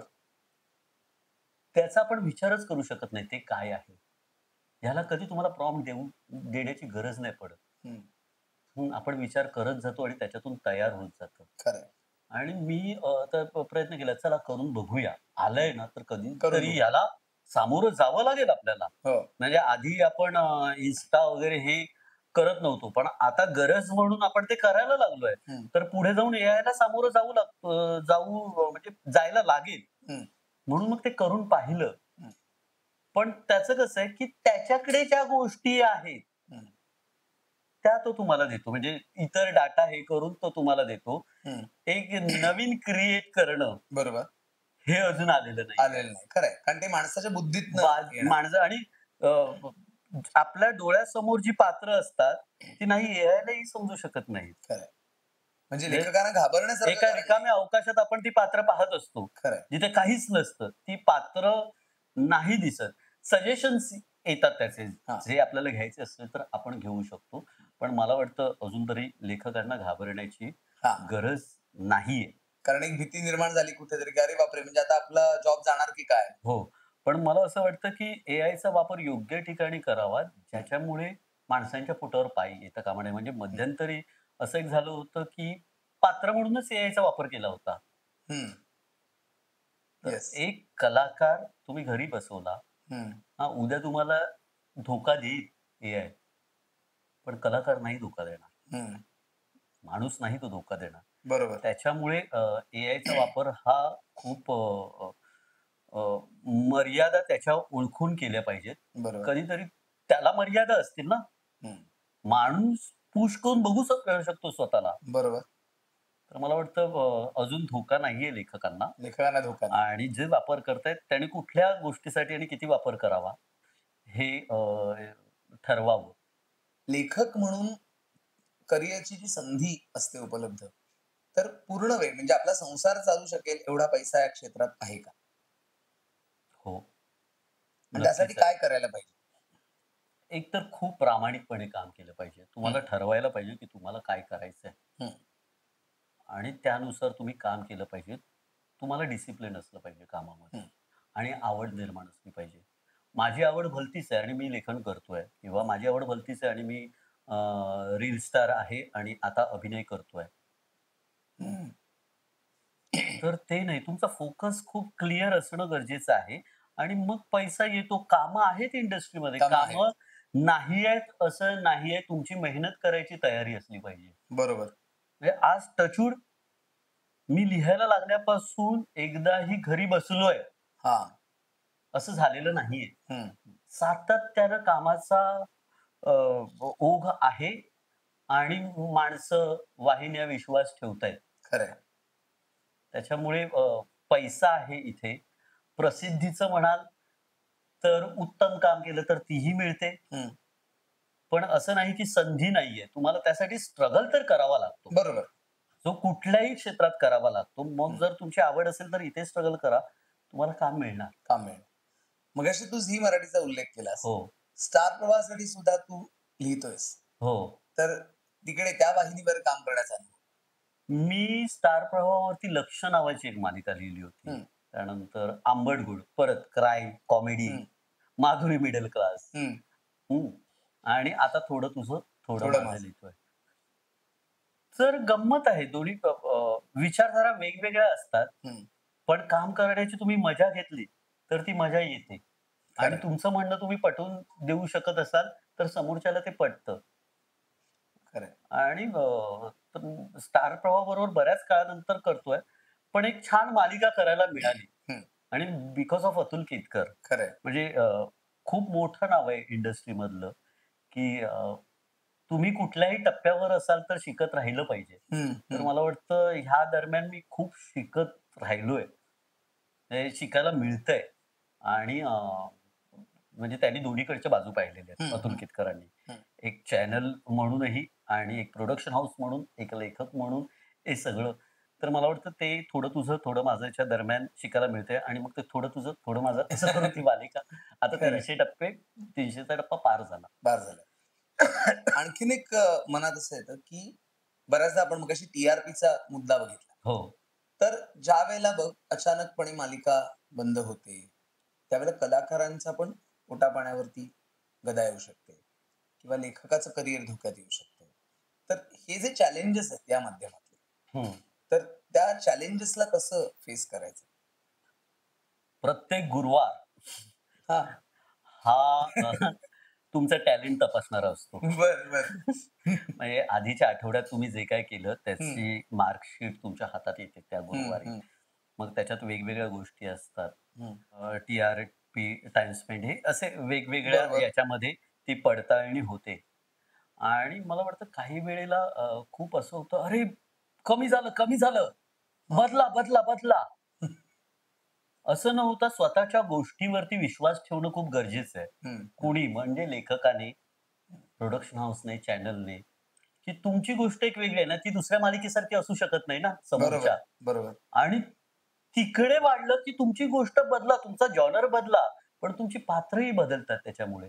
हम्म, म्हणजे हे आकड्यात कुठेतरी आता अडकत चाललेलं आहे गणित, हम्म, की एक मनसोक्त गोष्ट सांगायला मिळणं, हम्म. हे खूप कठीण झालेलं आहे. आणि हे चूक आहे असं म्हणता येणार नाही, कारण एक शेवटी व्यवसाय आहे हा. बरोबर. एक बिझनेस झालेला आहे हम्म. आणि त्या बिझनेसची पडताळणी अशी होते, तर आपण त्याला आता सरावलं पाहिजे सरावलं त्या पाहिजे. गोष्टी आणि आपल्याकडून जेवढं चांगलं करता येईल, तेवढं चांगलं करता आलं पाहिजे. पण कधी-कधी कुठे होतं, की मला ही गोष्ट सांगायची होती रे, पण नाही टी-आर-पीमुळे नाहीच. नाही सांगू शकलो हो. आपण. त्या वाईट वाटतं. तेव्हा वाईट वाटतं. हम्म, म्हणजे 2 पात्र शांतपणे बोलतायत, पण त्याला एक इमोशनचा तडका आहे. हम्म. आणि पण नाही, 2 पात्र फक्त बोलतायत असं करू नका. हा. त्याच्यात आणखी काहीतरी ड्रामा करा. हम्म, मग काय 2 पात्र बोलतायत आणि ती एका नात्याविषयी बोलतायत, जे नातं बघणारे कनेक्ट होतायत त्या गोष्टीशी. मग का करू नये? हम्म, आणि प्रेक्षकांचं आता असं झालंय, सगळ्या मालिका एकसारख्या दिसायला लागल्यावर हम्म, वेगळं काय आम्ही बघणार? हम्म, हम्म. असं होतं. खरंय. इथेही तेच बघतो, इथेही कुकर फुटला, तिथेही कुकर फुटला, तिथेही कुकर फुटला. तिन्ही ठिकाणी कुकर फुटले. हां, तिन्ही ठिकाणी कुकर फुटले. म्हणजे हा ड्रामा इथे, हा ड्रामा तिथे. म्हणजे प्रत्येक मालिकेचं त्या मालिकेतल्या पात्रांचं स्वतःचं काहीतरी अस्तित्व आहे आणि त्या अस्तित्वानिशी ते गोष्ट सांगतात. ती सांगतात तोपर्यंत गोष्ट बदलायला गोष्ट. लागलेली असते. हम्म. खरंय. मग तेव्हा त्रास होतो. तेव्हा त्रास होतो. पण आता हे मार्केटच आहे म्हटल्यावर त्या गोष्टीला थोडं सरसावलं पाहिजे. पण मग नाटक स्वतंत्रपणे सध्या लिहावं एखादं किंवा सिनेमा स्वतंत्रपणे लिहावा लेखक म्हणून असं मनात नाही आलं? नाटकाचं खूप वाटतंय. हम्म. बराच काळ नाटक अगदीच बरोबर. मान्य करतो मी. बराच काळ नाटक मी केलं नाहीये. म्हणजे लास्ट मी वीर दौडले साथच हो. नावाचं नाटक केलं. त्याच्या आधी एक बाकी एकाकी हम्म, नावाचं प्रायोगिक नाटक केलं. पण त्याच्यानंतर खूप लिहावंसं वाटतं. काही निर्मात्यांकडून हम्म, विचारणा होते. पण नाटक ही एक वेगळी बैठक आहे लिहायला बसल्यावर. हम्म. खरंय. म्हणजे आज मी 2 सीन लिहीन आणि मग मी सीरियलचं लिहीन, तर तसं नाही होत. म्हणजे त्या गोष्टीशी मला प्रामाणिक राहून वेळ मिळेल तेव्हा ती गोष्ट करायची आहे. आणि सिनेमाचं म्हटल्यावर सिनेमाचं चालू आहे. अच्छा. जेव्हा होईल तेव्हा बघूया. पण कधी तरी ना ती आर्थिक गणितं जुळणंही गरजेचं असतं, बरोबर. की मी सिनेमा लिहायला घेतला किंवा सिनेमा मी करायला घेतला आणि मग घरच्या सांगितलं, "तुम्ही तुमचं बघा." असं नाही होत ना. बरोबर. घरही चाललं पाहिजे कारण ती सुद्धा माझी जबाबदारी आहे. बरोबर. मग जर हे ब्रेड बटर आहे, तर मी हे करणार आहे. मग ह्या माध्यमाला तुम्ही कमी लेखू नका. बरोबर. कारण हे एक वेगळं चॅलेंज आहे. हम्म, हम्म. म्हणजे रोज सकाळी तुम्ही मेंदूला चालना द्यावी लागते तुमच्या खरंय. आणि रोज सकाळी ते लिहावं लागतं. हम्म. म्हणजे कॉमेंट गांजा मारून लिहिलंय का हे लिहायला एक कॉमेंट असते. बरोबर. पण किती त्याच्यासाठी परिश्रम घ्यावे लागतात. हम्म. अख्खी म्हणजे सगळीच टीम घेत असते ती. परफॉर्म करणारा अभिनेता करत असतो, कॅमेरा मागे असणारा डिरेक्टर करत असतो हम्म. आणि आपण एक सहज बोलून जातो, की गांजा मारून लिहिलंय का? मग कधीतरी कौतुक करत जा ना. म्हणजे खरंय. छान वाटतं त्या गोष्टीचं कौतुक करत जा. आम्हाला तुमच्या म्हणजे तुम्ही कान धरा, नक्कीच कान धरा, कारण तुम्ही रसिक मायबाप आहात. हम्म. तुम्ही चुका दाखवा, त्या सुधारण्याचा आम्ही प्रयत्न करू. पण कधीतरी शाबासकीनं पाठ थोपवा आमची. ते कौतुकाचे 2 शब्द सुद्धा महत्वाचे असतात. हो, हो, हो, हो, हो. आणि त्याच मुद्द्याकडे मी आता येतोय, की सोशल मीडियावरती ज्या पद्धतीने सध्या कमेंट्स केल्या जातात, काही बुजुर्ग व्यक्तींबद्दल लिहिलं जातं. तर सोशल मीडिया या माध्यमाबद्दल जेव्हा तिथलं जे म्हणजे सोशल मीडियावरती जे कमेंट्स करतात, ट्रोल करतात एखाद्याला, लेखक या नात्याने त्यांना काय सांगशील तू? ट्रोल करताना त्या माणसानं आधी काय केलंय हं, ह्याचा विचार करा. म्हणजे मी नाव नाही घेणार, हं. पण आयुष्याची कित्येक वर्ष त्या माणसाने मनोरंजन केलंय तुमचं हो. आणि काहीतरी तो बोलून जातो हं, आणि त्याचे बोलण्यामागचा अर्थ लक्षात न घेता आपण त्याला हं, ट्रोल करत सुटतो. हं. बरं तुम्हाला मजा येते ना, घ्या मजा.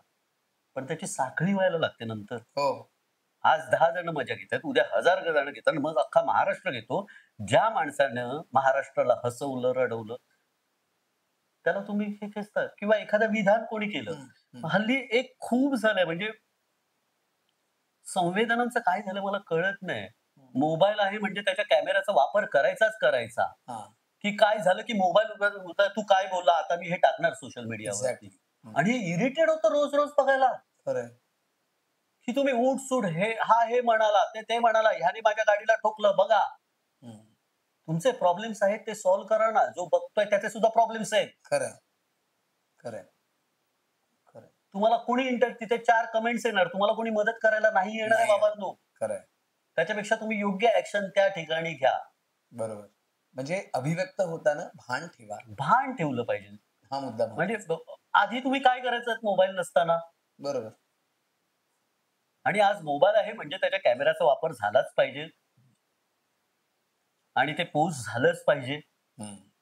तुमचं दुःख, तुमच्या वेदना कळतात. बरोबर. पण त्याच्यासाठी तुमच्याकडे आधी कदाचित वेगळं सोल्युशन होतं ना, कॅमेरा, मोबाईल, सोशल मीडिया येण्याच्या आधी. बरोबर. तर त्याने करून बघा ना. खरंय.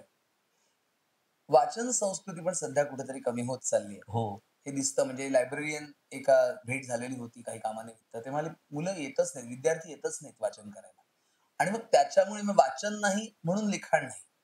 किंवा सध्या जे ChatGPT आलंय, की कुठलाही निबंधाचा विषय मुलांना द्या. ChatGPTवर. सगळ्यांचे निबंध सेमच येतात. हो. तर या सगळ्या आजच्या पिढीला तुला एक लेखक या नात्याने की काहीतरी लिहिते व्हा, हे मार्गदर्शन करताना काय सांगशील? म्हणजे मी अगदी प्रामाणिक सांगतो, की कॉलेजमध्ये असताना माझं वाचन कमी होतं. हं. पण जसं आपण बाहेर पडतो, जसा तुमचा अनुभव वाढत जातो, तसं आपल्याला लक्षात येतं, की आपण ज्ञानात कमी आहोत. हं. आणि मग आपण ते हळू सुरू करतो. हं.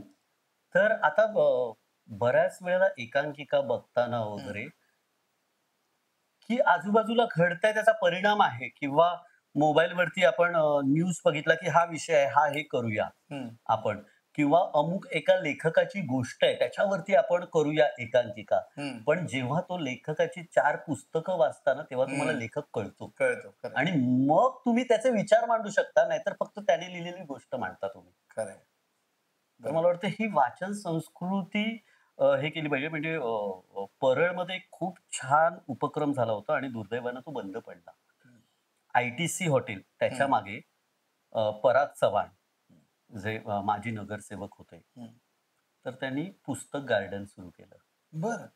आय-टी-सीच्या मागे हां. खूप मेहनत घेऊन अनेक तिथे संघर्ष करावा लागला त्या जागेसाठी. हं, शेवटी हं. फायनली तिथे पुस्तक गार्डन सुरू झालं. वाह! ज्याच्यामध्ये अशी गार्डन बसण्यासारखं छान आणि छोटी-छोटी कपाटं होती.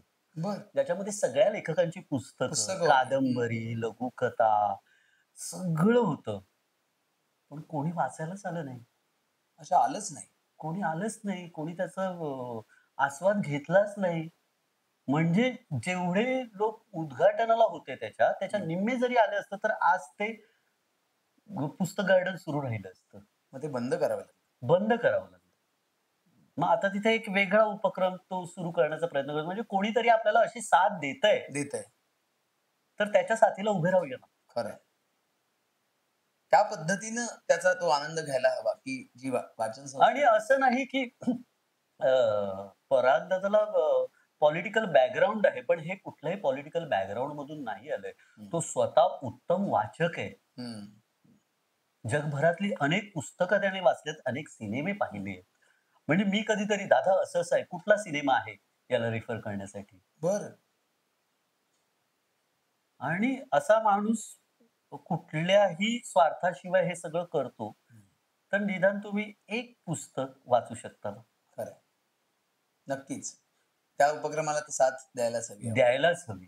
म्हणजे आता तू म्हटलंस तसं आपलं शारदाचं शारदा टॉकीजच्या वरचं मराठी ग्रंथ हं. संग्रहालय. हं. आता नसतं तिथे कोणी जात. हो. आता ते कार्ड्स जे आधी लावायचे हं. पुस्तकांचे ते नसतात तिथे. नसतात तिथे. तेच. ती मग खंत गेलो आहे. गेलो कुठे हे सगळं? हं.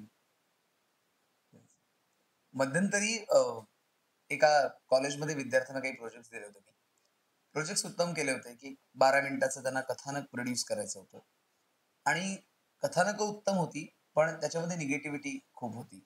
म्हणजे कोणीतरी आत्महत्या करतंय, कोणीतरी किडनॅपिंगचा एक एपिसोड केलाय, कोणीतरी ॲसिड फेकतंय, कोणीतरी खून करतंय. अभिनय चांगला होता.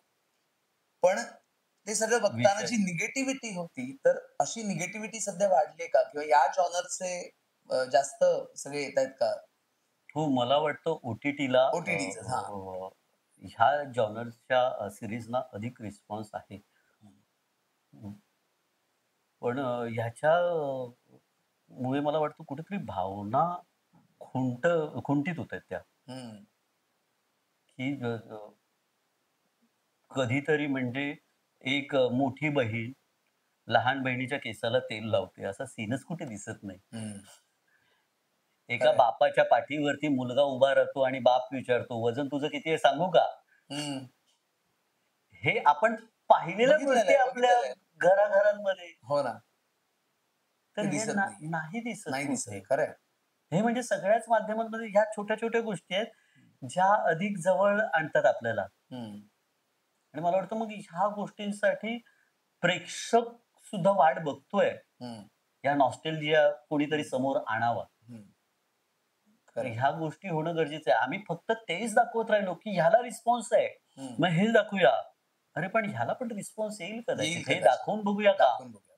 तर मला वाटतं हे धाडस होणं खूप गरजेचं आहे गरजेचं आहे. याच्यामध्ये. व्हायरल होणं हे यशाचं कुठेतरी सध्याचं गमक झालंय का? हो, नक्कीच झालेलं आहे व्हायरल होणं. म्हणजे मी अजून तसं व्हायरल झालो नाहीये. कुठल्याही अर्थानं, चांगल्या वाईट अर्थानं हं. झालो नाही. हं. पण व्हायरल म्हणजे प्रसिद्धी आणि यश हां. ह्यात जो फरक आहे, हां, तो कळला पाहिजे ना. बरोबर. कुठल्या गोष्टीने व्हायरल होतोय आपण, हं, हं. की मी कोणाला तरी मारलं आणि व्हायरल झालो. मी कोणाबद्दल तरी अपशब्द बोललो हं. आणि व्हायरल झालो. काही माणसं ठरवून वाईट लिहितात. हं. व्हायरल होण्यासाठी ठरवून वाईट बोलतात, हं. की याने मी व्हायरल होणार आहे. म्हणजे एक शो असा होता, की मी इथे आता काय वागतंय ते बघा, मी व्हायरल झाले पाहिजे. हं. हं. खरंय. तर बरोबर. हे काय आहे? तुम्ही व्हायरलसाठी काय करताय? हं. हे महत्वाचं आहे ना. खरंय. व्हायरल होऊ नका किंवा सध्या ती मार्केटिंग स्ट्रॅटेजी हो. आहे. हं. पण तुम्ही कशाचा आधार घेताय? हे खूप महत्वाचं आहे आणि तुम्ही प्रसिद्ध व्हाल, यशस्वी व्हाल की नाही माहीत नाही. हं. कृपा संवादचे आम्ही काही आता तुझ्या आधी काही एपिसोड केले. तर अद्वैत दादरकर आला होता. तेव्हा त्याला मी एकांकिकांच्या संदर्भातला प्रश्न विचारला, की सध्या एकांकिका बघायला कोणी जात नाहीये सेलिब्रिटीज वगैरे. तर या संदर्भात त्यांनी स्पष्टपणे मत मांडलं त्या एपिसोडमध्ये, की सध्या म्हणजे लोकांनी बघायला जायला पाहिजे सेलिब्रिटी लोकांनी, की जिथनं तुम्हाला कुठेतरी स्टार्स मिळतील. पण सध्या हे होत नाही किंवा रील मधनं पटकन एखादी व्यक्ती फेमस होते. तर तुझं जे काही मत असेल याबद्दलचं, की काय होतंय सध्याच्या एकांकिकांमध्ये? सध्याच्या एकांकिकांमध्ये प्रयोग वेगवेगळे होतायत हं. आणि मला वाटतं आपण ह्या पिढीला नावं ठेवण्यापेक्षा हं. त्यांचे प्रयोग बघूया ना. चुकलं असेल तर सांगूया, हं. छान झालं असेल तर कौतुक करूया. हं. पण पाहणं गरजेचं आहे त्याच्यासाठी. हं. हं. आता मलाही जेव्हा वेळ असतो, तेव्हा मी जातो एकांकिका बघतो. एकांकिका म्हणजे तुम्ही कितीही मोठे झालात, हं. हां, तर आता काय एकांकिका बघायला जायचंय, हे असं होत नाही ना. एक वेगळी एनर्जी मिळते. असं नाही की तुम्ही वेळ काढून वेगळं हं. जा, पण जेव्हा वेळ असेल, तेव्हा नक्कीच जाऊ शकता ना. हं. बरोबर आहे. आणि मग तुम्ही त्यांना नावं ठेवू नका इंडस्ट्रीत आल्यावरती. हे असं काय, ते तसं काय, हं. यांनी हे केलं होतं. हं.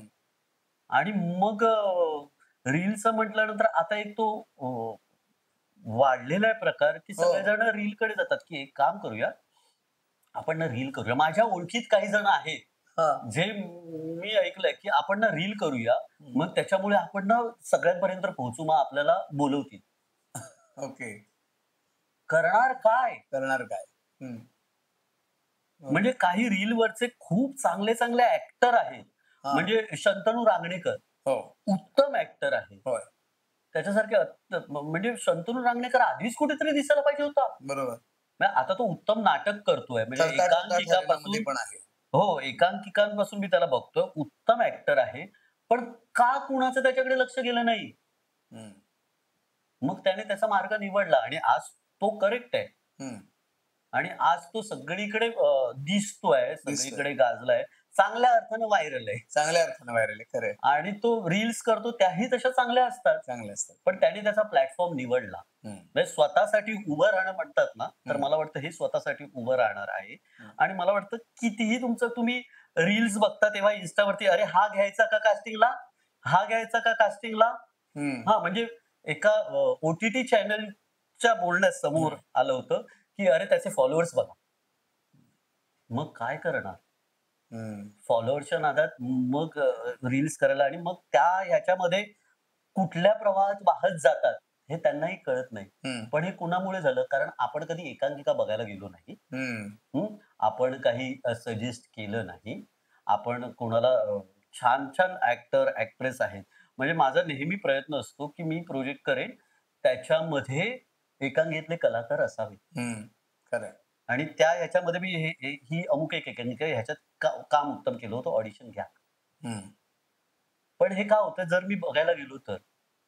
बघायला नाही गेलो तर उंटावरून शेळ्या हाकतोय असंच होईल ना? बरोबर. मी रीलवरती नाही हे करू शकत, खरंय. जज करू शकत किंवा फॉलोअर्सवरती नाही जज करू शकत किंवा रील्सवरती नाही करू शकत. हम्म. हम्म. 30 सेकंदात मी नाही करू शकत. कारण जेव्हा आपण ऑडिशन घेतो, हम्म. तेव्हा त्यात वेगवेगळे जॉनर असतात ना ऑडिशनच्या बरोबर आहे. स्क्रिप्टमध्ये. ते बरोबर. पात्र अख्खं त्याचे सगळे कंगोरे असतात त्या पात्राचे ऑडिशन स्क्रिप्टमध्ये. ते कंगोरे तुम्हाला तिथे एकांकिकेला बघायला मिळतात ना ते खरंय. पात्र. सलग 40-50 मिनिटाचा तो 40-50 परफॉर्मन्स असतो. मिनिटं तो आपल्या समोर तो किंवा ती परफॉर्म करत असते. हम्म. बरोबर. आणि मग त्यांना घ्या ना. खरंय. ते व्हायला हवं. व्हायला हवं कारण इंडस्ट्रीमध्ये आता तेच चेहरे बघून कंटाळा आलाय. हम्म.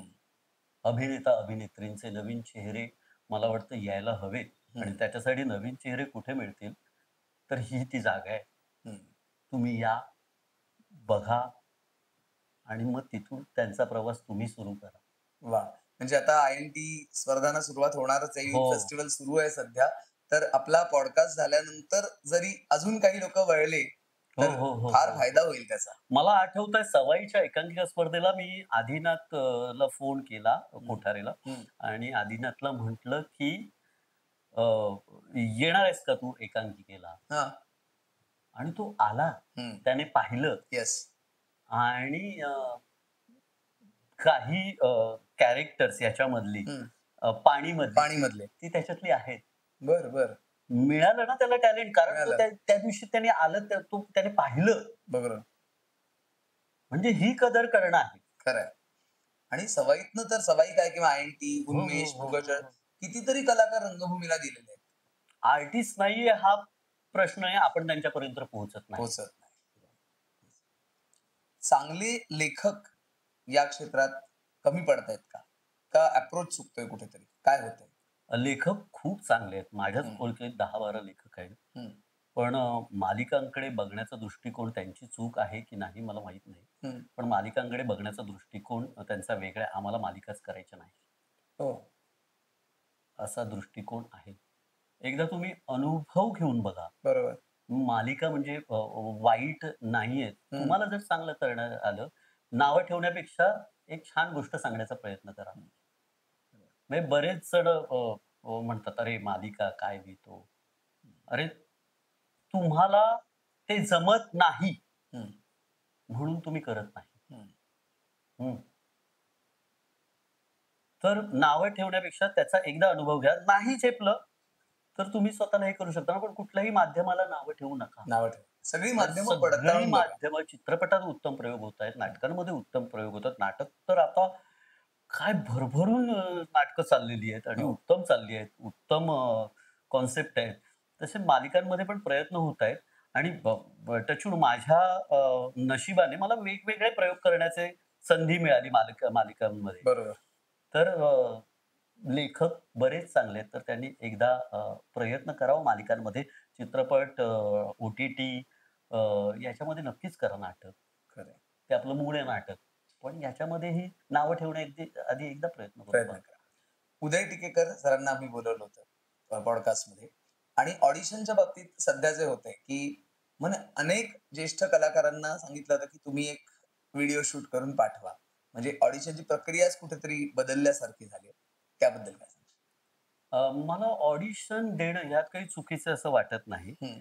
कारण ॲक्टर म्हणून बरेच चांगले ॲक्टर आहेत, हं. पण कदाचित त्या पात्रामध्ये बघायचं असतं. हं. ते पात्र कसं असेल? पण एकसारखंच पात्र असेल आणि मोठा कलाकार असेल, हां. तर मात्र विचार करावा किंवा मग त्या ऑडिशन घेणाऱ्याने किंवा ज्याच्या हातात डिसिजन आहे, त्याने त्यांचं काम पाहिलं नसावं. हा हा म्हणजे बऱ्याचदा त्यांनी हेच सांगितलं होतं की जस्ट ग्रॅज्युएट झालेला कोणीतरी असतो आणि तो हो. ओळखतच नसतो एखाद्या ज्येष्ठ अभिनेत्याला ज्येष्ठ किंवा अभिनेत्रीला आणि तो फक्त कास्टिंग डिरेक्टर सारखं की काय रिक्वायरमेंट लिहून पाठवतो हो. आणि मग त्यांना सांगतो की तुमचं एक 30 सेकंद किंवा 1 मिनिट काहीतरी शूट करून पाठवा तर हे कितपत योग्य आहे? हां, म्हणजे मला तेच म्हणायचंय, की कशासाठी हवंय तुम्हाला ऑडिशन? त्या पात्रात बघायचंय? हा तर घ्या. पण तुम्ही कलाकार म्हणून काय आहे? हा तर हे ह्यांनी करून झालेलं आहे सगळं. बरोबर एक्झॅक्ट त्याच्यामुळे तुमची रिक्वायरमेंट असेल, की अमुक पात्र आहे, तर सर आम्हाला ह्या पात्रासाठी हवी आहे ऑडिशन. हम्म, सांगण्याची जी पद्धत असते, हम्म, की ह्या पात्रात आपण एकदा करून बघूया. हे तुम्ही केलंय त्याच्यापेक्षा वेगळं पात्र जर असेल, तर हे जरा वेगळं पात्र आहे. तर एक व्हिडिओ पाठवा तुम्ही शेअर कराल शेअर का? खरं कारण कदाचित त्यांना सुद्धा पात्र म्हणून अच्छा हे जरा वेगळं आहे. हम्म, तर आपण पण लूकला जाताय. हम्म, पण ह्याने आजपर्यंत असं काम केलं नाहीये. हम्म, तर एकदा करून बघूया का? हम्म. तुमचा हेतू महत्वाचा आहे अशा मोठ्या कलाकारांकडे ऑडिशन मागताना. मागताना मुख्य म्हणजे आता येत्या काही महिन्यातच तुझे वेगवेगळे प्रोजेक्ट्स आपल्या समोर येत आहेत हो. आगामी प्रोजेक्ट या वर्षभरात काय काय येणार आहे? आगामी प्रोजेक्ट म्हणजे आता महत्वाचं तारिणी आता हो सुरू झालाय आणि अंधारमायाच्या निमित्ताने ओ-टी-टीवर सुरुवात केली आहे. वा आणि आता सिनेमा माझा एक येतोय. कुर्ला टू वेंगुर्ला हम्म, नावाचा 19 सप्टेंबरला रिलीज होतोय. कारण बराच काळ मी अभिनय केला नव्हता. हम्म, हम्म, थांबलो होतो कारण आपण एक भूमिका केलं, की तशाच भूमिकांची विचारणा होते. तर हम्म. तशीच भूमिकांची विचारणा होत होती आणि ह्यामध्ये एक वेगळं कॅरेक्टर मी केलंय. वा अगदी कॉन्ट्रास्ट केलंय 360 कॅरेक्टर केलंय. अच्छा त्याच्यामुळे मी थांबलो होतो, की हे पण बघू देत आणि मग लोकांना ज्यांना विचारायचंय त्यांना विचारू देत. कारण काय रोल काय? कॉमेडी आहे हे ब्रीफ असतं. ओके म्हणजे कॅरेक्टर सांगितलं नाही जात कॅरेक्टर नाही सांगितलं, कॉमेडी आहे. हम्म, मी म्हणतो ह्या ब्रीफवरती मी नाही करत काम. हम्म. माझं लिखाणाचं छान सुरू आहे. खरंय म्हणजे माझ्याकडे तो एक ऑप्शन आहे, की लिखाण सुरू आहे. त्याच्यामुळे मला हवं असलेलं पात्र मी करू शकतो. हम्म, खरंय सांगतेकडे आपण येतोय हो. आणि या सगळ्या प्रवासामध्ये कुटुंबाकडनं मिळणारी साथ तुझ्या आई वडिलांकडनं मिळालेला सपोर्ट बायकोची मिळालेली साथ याबद्दल थोडं अ, कुटुंबाच्या साथीशिवाय हे काहीच कारण शाश्वत असं काही नाही ना. हम्म, कधी काय होईल? हम्म, म्हणजे इतक्या वर्षाच्या प्रवासात बराच काळ की करायचं की काय ह्याच्या हम्म, करियर असं चाललेलं असतं ना. आणि त्यानंतर कुठेतरी आपण ठरवतो, की चला करूया आपण ह्याच्यामध्ये. तेव्हा त्या कुटुंबाची साथ खूप महत्त्वाची हम्म, असते. म्हणजे माझ्या वडिलांना आवड होती हम्म, ह्या सगळ्याची हम्म, नाटकाची. ते हम्म, प्रत्येक नाटक बघायचे. हम्म. म्हणजे माझ्या एकांकिका मला न सांगता येऊन बघायचे. बरं आणि त्यानंतर घरी गेल्यावरती सगळं समीक्षण असायचं त्यांचं त्या एकांकिकेवरती, नाटकावरती. वा हे का हम्म, केलंस? हम्म. हं. चर्चा व्हायची चर्चा व्हायची. म्हणजे कधीतरी माझ्या एकांकिकेचं दुर्दैवाने तेव्हा फार हे नव्हतं, की सीडीजचं. हा पण बरोबर 1-2 एकांकिकेच्या काय त्या सीडीज ते लावून बसायचे. बर बघायचे परत थिएटरमध्ये आणि परत हम्म, अच्छा. हम्म, हम्म, तर त्यांना आवड असल्यामुळे हे होत गेलं आणि कदाचित म्हणूनच मी या क्षेत्रात आलो. हम्म, पण त्यांनी मला सांगितलं होतं, की या क्षेत्रात जर करायचं तर तुझं तू उभं राहायचं. हम्म. खरंय आणि मग ते हळू-हळू करत ह्याच्यात आलो. आईने तशी बरीच साथ दिली. म्हणजे बाबा गेल्यानंतर हम्म, काही वर्ष भाऊ, वहिनी आणि त्यानंतर आता बायको. हम्म, तर ती सुद्धा बरंच म्हणजे मी बऱ्याच गोष्टी विसरतो. हम्म, हम्म. तर त्या लक्षात आणून देणं. ती एक बाबांनंतर ती एक समीक्षक आहे. बर बर ते हम्म, हे नाही आवडलं हम्म, आणि हे आवडलं. हम्म. दोन्ही पद्धतीने सांगितलं, स्पष्टपणे सांग की फक्त हे करणं नाही, कौतुक करणं नाही, तर हे नाही आवडलंय. तर ह्याच्यावरती एपिसोड पाहिल्यानंतर हम्म, विचार करा, की ती फार टेलिव्हिजन पाहत नाही. हम्म, पण जेव्हा पाहिल्यानंतर ह्या प्रतिक्रिया असतात. तर ही सगळी साथ आहे घरच्यांची. म्हणूनच मला वाटतं इथपर्यंत हे खरं. करू शकलोय. आई सुद्धा तुझी सिरियल आत्ताची बघते का हो, हो, हो, हो. आई सुद्धा सीरियल बघते आणि मला गंमत वाटते. ती बघत असताना अरे तिने काय केलं माहितीये का? शिवाला अरे ते शिवाला आता काय केलं म्हटलं, "आई मी लिहितोय." ओके पण पण ती बघते. तिचं टाईम टेबल एक सॉलिड आहे. ठरलेलं आहे म्हणजे कुठल्या वेळेला कुठलं चॅनल लागणार हे ठरलेलं आहे. हा म्हणजे कधी झी मराठी, कधी स्टार प्रवाह, कधी कलर्स, कधी चित्रमंदिर जुन्या सिरियल पाहायला. बर बर बर. तर तिचं हे टाइम टेबल असं ठरलंय आणि त्याच्यात मग एक माझ्या मुलाने लिहिलेली सिरियल. वा. मग त्या वेळा नाही चुकत. अच्छा. पण ते जे असतं ना तिचं सांगणं अनुभव, मग ती विचारते की "अरे, ते शिवाला पकडणार आहेत का आता?" अच्छा. अच्छा. हां, शिवा गेली का? हम्म. "अरे, ती तारिणी आली शिवामध्ये." ओके.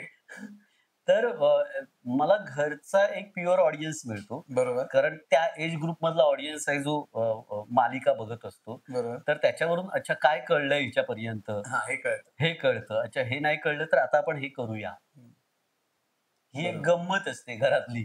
खरंय. आपल्या कृपा समाजाचा एक महत्वाचा सेगमेंट म्हणजे हा एवढा सगळा प्रवास तू केलायस. या प्रवासामध्ये अनेकदा जसे यशाचे प्रसंग आले, तसं काही वेळेला अपयशाला सामोरं जावं लागलं असेल. आयुष्यात अनेक चढ-उतार आले असतील. मग अशा वेळेला आपल्याला कोणीतरी असं लागतं आयुष्यात, की जे आपल्याला सांगतं, "भिवू नकोस, मी तुझ्या पाठीशी आहे." तर तुझ्या बाबतीत हे सांगणारं कोण होतं किंवा कोण आहे? म्हणजे दृश्य आणि अदृश्य स्वरूप असतं. हो. जे दिसत नाही तसे स्वामी आहेत. हं, हं. म्हणजे मी रेग्युलर मठात जाईन आणि नमस्कार करेन, असं नाहीये. हं, पण मला स्वामी म्हणजे पॉझिटिव्ह शक्ती. ती कुठे आहे ते मला माहीत नाही, पण आहे सोबत. आणि हे बऱ्याचदा झालेलं आहे. म्हणजे लॉकडाऊनच्या काळामध्ये आता काय करायचं? हं, म्हणजे नुकतंच घर घेतलं होतं. हं, घरात शिफ्ट झालो होतो आणि ई-एम-आय दिसत होते हं, डोळ्यासमोर. आणि कोकणात शूटिंग असल्यामुळे सगळ्यात शेवटी कोकणात शूटिंग सुरू झालं होतं. हं, हं, तर 3 महिने होते. त्यात कोरोना झाला. हं, तर आता सगळंच काही थांबणार आहे, हं, असं वाटतं आणि त्यावेळेला स्वामी तुम्ही बघा. हं, मी सगळं तुमच्यावरती सोडलेलं आहे. हं, मी कसं सर्व्हाईव्ह करायचं? हं, हं. बरोबर. आणि अशा वेळेला समोरून 2 सीरियल येतात. बरं. बऱ्याच वेळेला असं झालं, की पेमेंटची अनिश्चितता असते हो. कधी-कधी. कारण खूप कमी प्रोड्युसर आहेत जे वेळेत पेमेंट देतात. तर गणपतीला गावी जायचंय हं, आणि अकाउंटवरती जेमतेम पैसे. हं, आता कसं जाऊ मी? हं, मग बायको म्हणाली, "आपण निघूया. हं, बघूया स्वामी आहेत." हं. रस्त्यात पैसे ट्रान्सफरचा मेसेज आलेला आहे 2 वेळा. एक नाही तर 2 वेळा. म्हणजे कुणीही काही म्हणेल, पण ही पॉझिटिव्ह शक्ती आहे, जी अदृश्य स्वरूपात आहे आणि म्हणजे देव पोहोचू शकत नाही म्हणून आपल्या आजूबाजूला माणसं माणसं पाठवत आहेत. नाही. हो, हो. तर ते माझं कुटुंब आहे. बरोबर. हे जेव्हा हे वाटतं, की होईल, चांगलं होईल, बायको म्हणा, आई म्हणा, की होईल, चांगलं हं, होईल, छान होणार आहे काहीतरी. म्हणजे शिवा संपत होती. हं. हं. आणि जर आता शिवा संपते कारण आपली आर्थिक गणितं बदललेली असतात, थोडा बरोबर. खर्च वाढलेला असतो हो. कुठेतरी आणि शिवा संपते आणि तेव्हाच फोन यावा तारिणीसाठी. हं. हा म्हणजे योग. तो त्यामधल्या प्रवासात म्हणजे स्वामींना सांगितल्यानंतर हं, ते मिळेपर्यंत कुटुंब सांगतं, होईल काहीतरी चांगलं. हं. त्याच्यामुळे अ, एखाद्या गोष्टीला मी नाही म्हणालो किंवा एखाद्या गोष्टीसाठी वेळ नाही, तर ह्याच्यापुढे काहीतरी चांगलं आहे. हं. खरं. हा एक पॉझिटिव्ह ॲटिट्यूड मी नेहमी ठेवतो कारण स्वामी आहेत, माझं कुटुंब आहे. खरंय. आणि अनेक प्रोजेक्ट्स तुझे आम्हाला बघायचे आहेत भविष्यामध्ये आणि ते प्रोजेक्ट करण्याची संधी तुला मिळो आणि तू वेगवेगळ्या रूपात म्हणजे लेखक, दिग्दर्शक, अभिनेता आम्हाला माहिती आहे. निर्मिती सुद्धा तू करावीस अशी इच्छा आहे. तुला आहे का तसा विचार काही तुझा? अ, मला भीती वाटते निर्मिती करायला कारण हं. तुम्ही ते आकड्यात मोजायला लागता तुमची कलाकृती. बरं. आणि जर मी निर्मिती केली तर ते प्रोड्युसर काय करतील? बरोबर. कोणाकडून तरी पैसे त्यांना वाटेलच ना, की कोणाला तरी आम्ही पैसे द्यावेत. हो. तर त्याच्यासाठी मी आहे. खरं. तर निर्मितीचा आता तरी काही सध्या विचार. विचार नाहीये. पण एक नक्की, की जे काम आलंय ते चोख करणं, जे आता आहे ते आपण चोख करूया, प्रामाणिकपणे करूया, खरं. हा विचार कायम आहे. प्रल्हाद, आपलं अनेक दिवसांपासून चाललं होतं, की पॉडकास्टसाठी यायचं. आज तो योग जुळून आला. तुला कसं वाटलं आज गप्पा मारताना इथं? म्हणजे लिहिता-लिहिताना बोलणं राहून जातं हं. खरंय. आणि मग अशा ठिकाणी आल्यावरती आपण गप्पा मारतो मनसोक्त. कुठलेच हेवे दावे नाहीत, की हम्म, कुठला उद्देश नाही, काय प्रमोट करायचं नाही. हम्म, गप्पा. गप्पा. छान. आणि मला असं गप्पा मारायला आवडतं हम्म, वेगवेगळ्या विषयांवरती. yes. आणि आपल्या जवळची माणसं ज्यांनी आपल्याला पाहिलेलं आहे आणि त्या माणसासोबत गप्पा मारणं याच्यासारखा योग जुळून येणं तो खूप महत्वाचा आहे आणि तो आज जुळून आला योग. कृपासंवादच्या निमित्ताने तू आज इथं आलास त्याबद्दल कृतज्ञता व्यक्त करतो. आभार मानत नाही किंवा धन्यवाद म्हणत नाही, कारण आपण अनेक वर्षांपासूनचे हो. मित्र आहोत. तर कृतज्ञता व्यक्त करतो आणि स्वामींची एक प्रतिमा तुला अरे एक छोटीशी भेट दे. तर कृपासंवाद तर्फे स्वामींची प्रतिमा आणलेली आहे आम्ही वाह! तुला भेट देण्यासाठी. त्याचा स्वीकार करावा. छान आहे.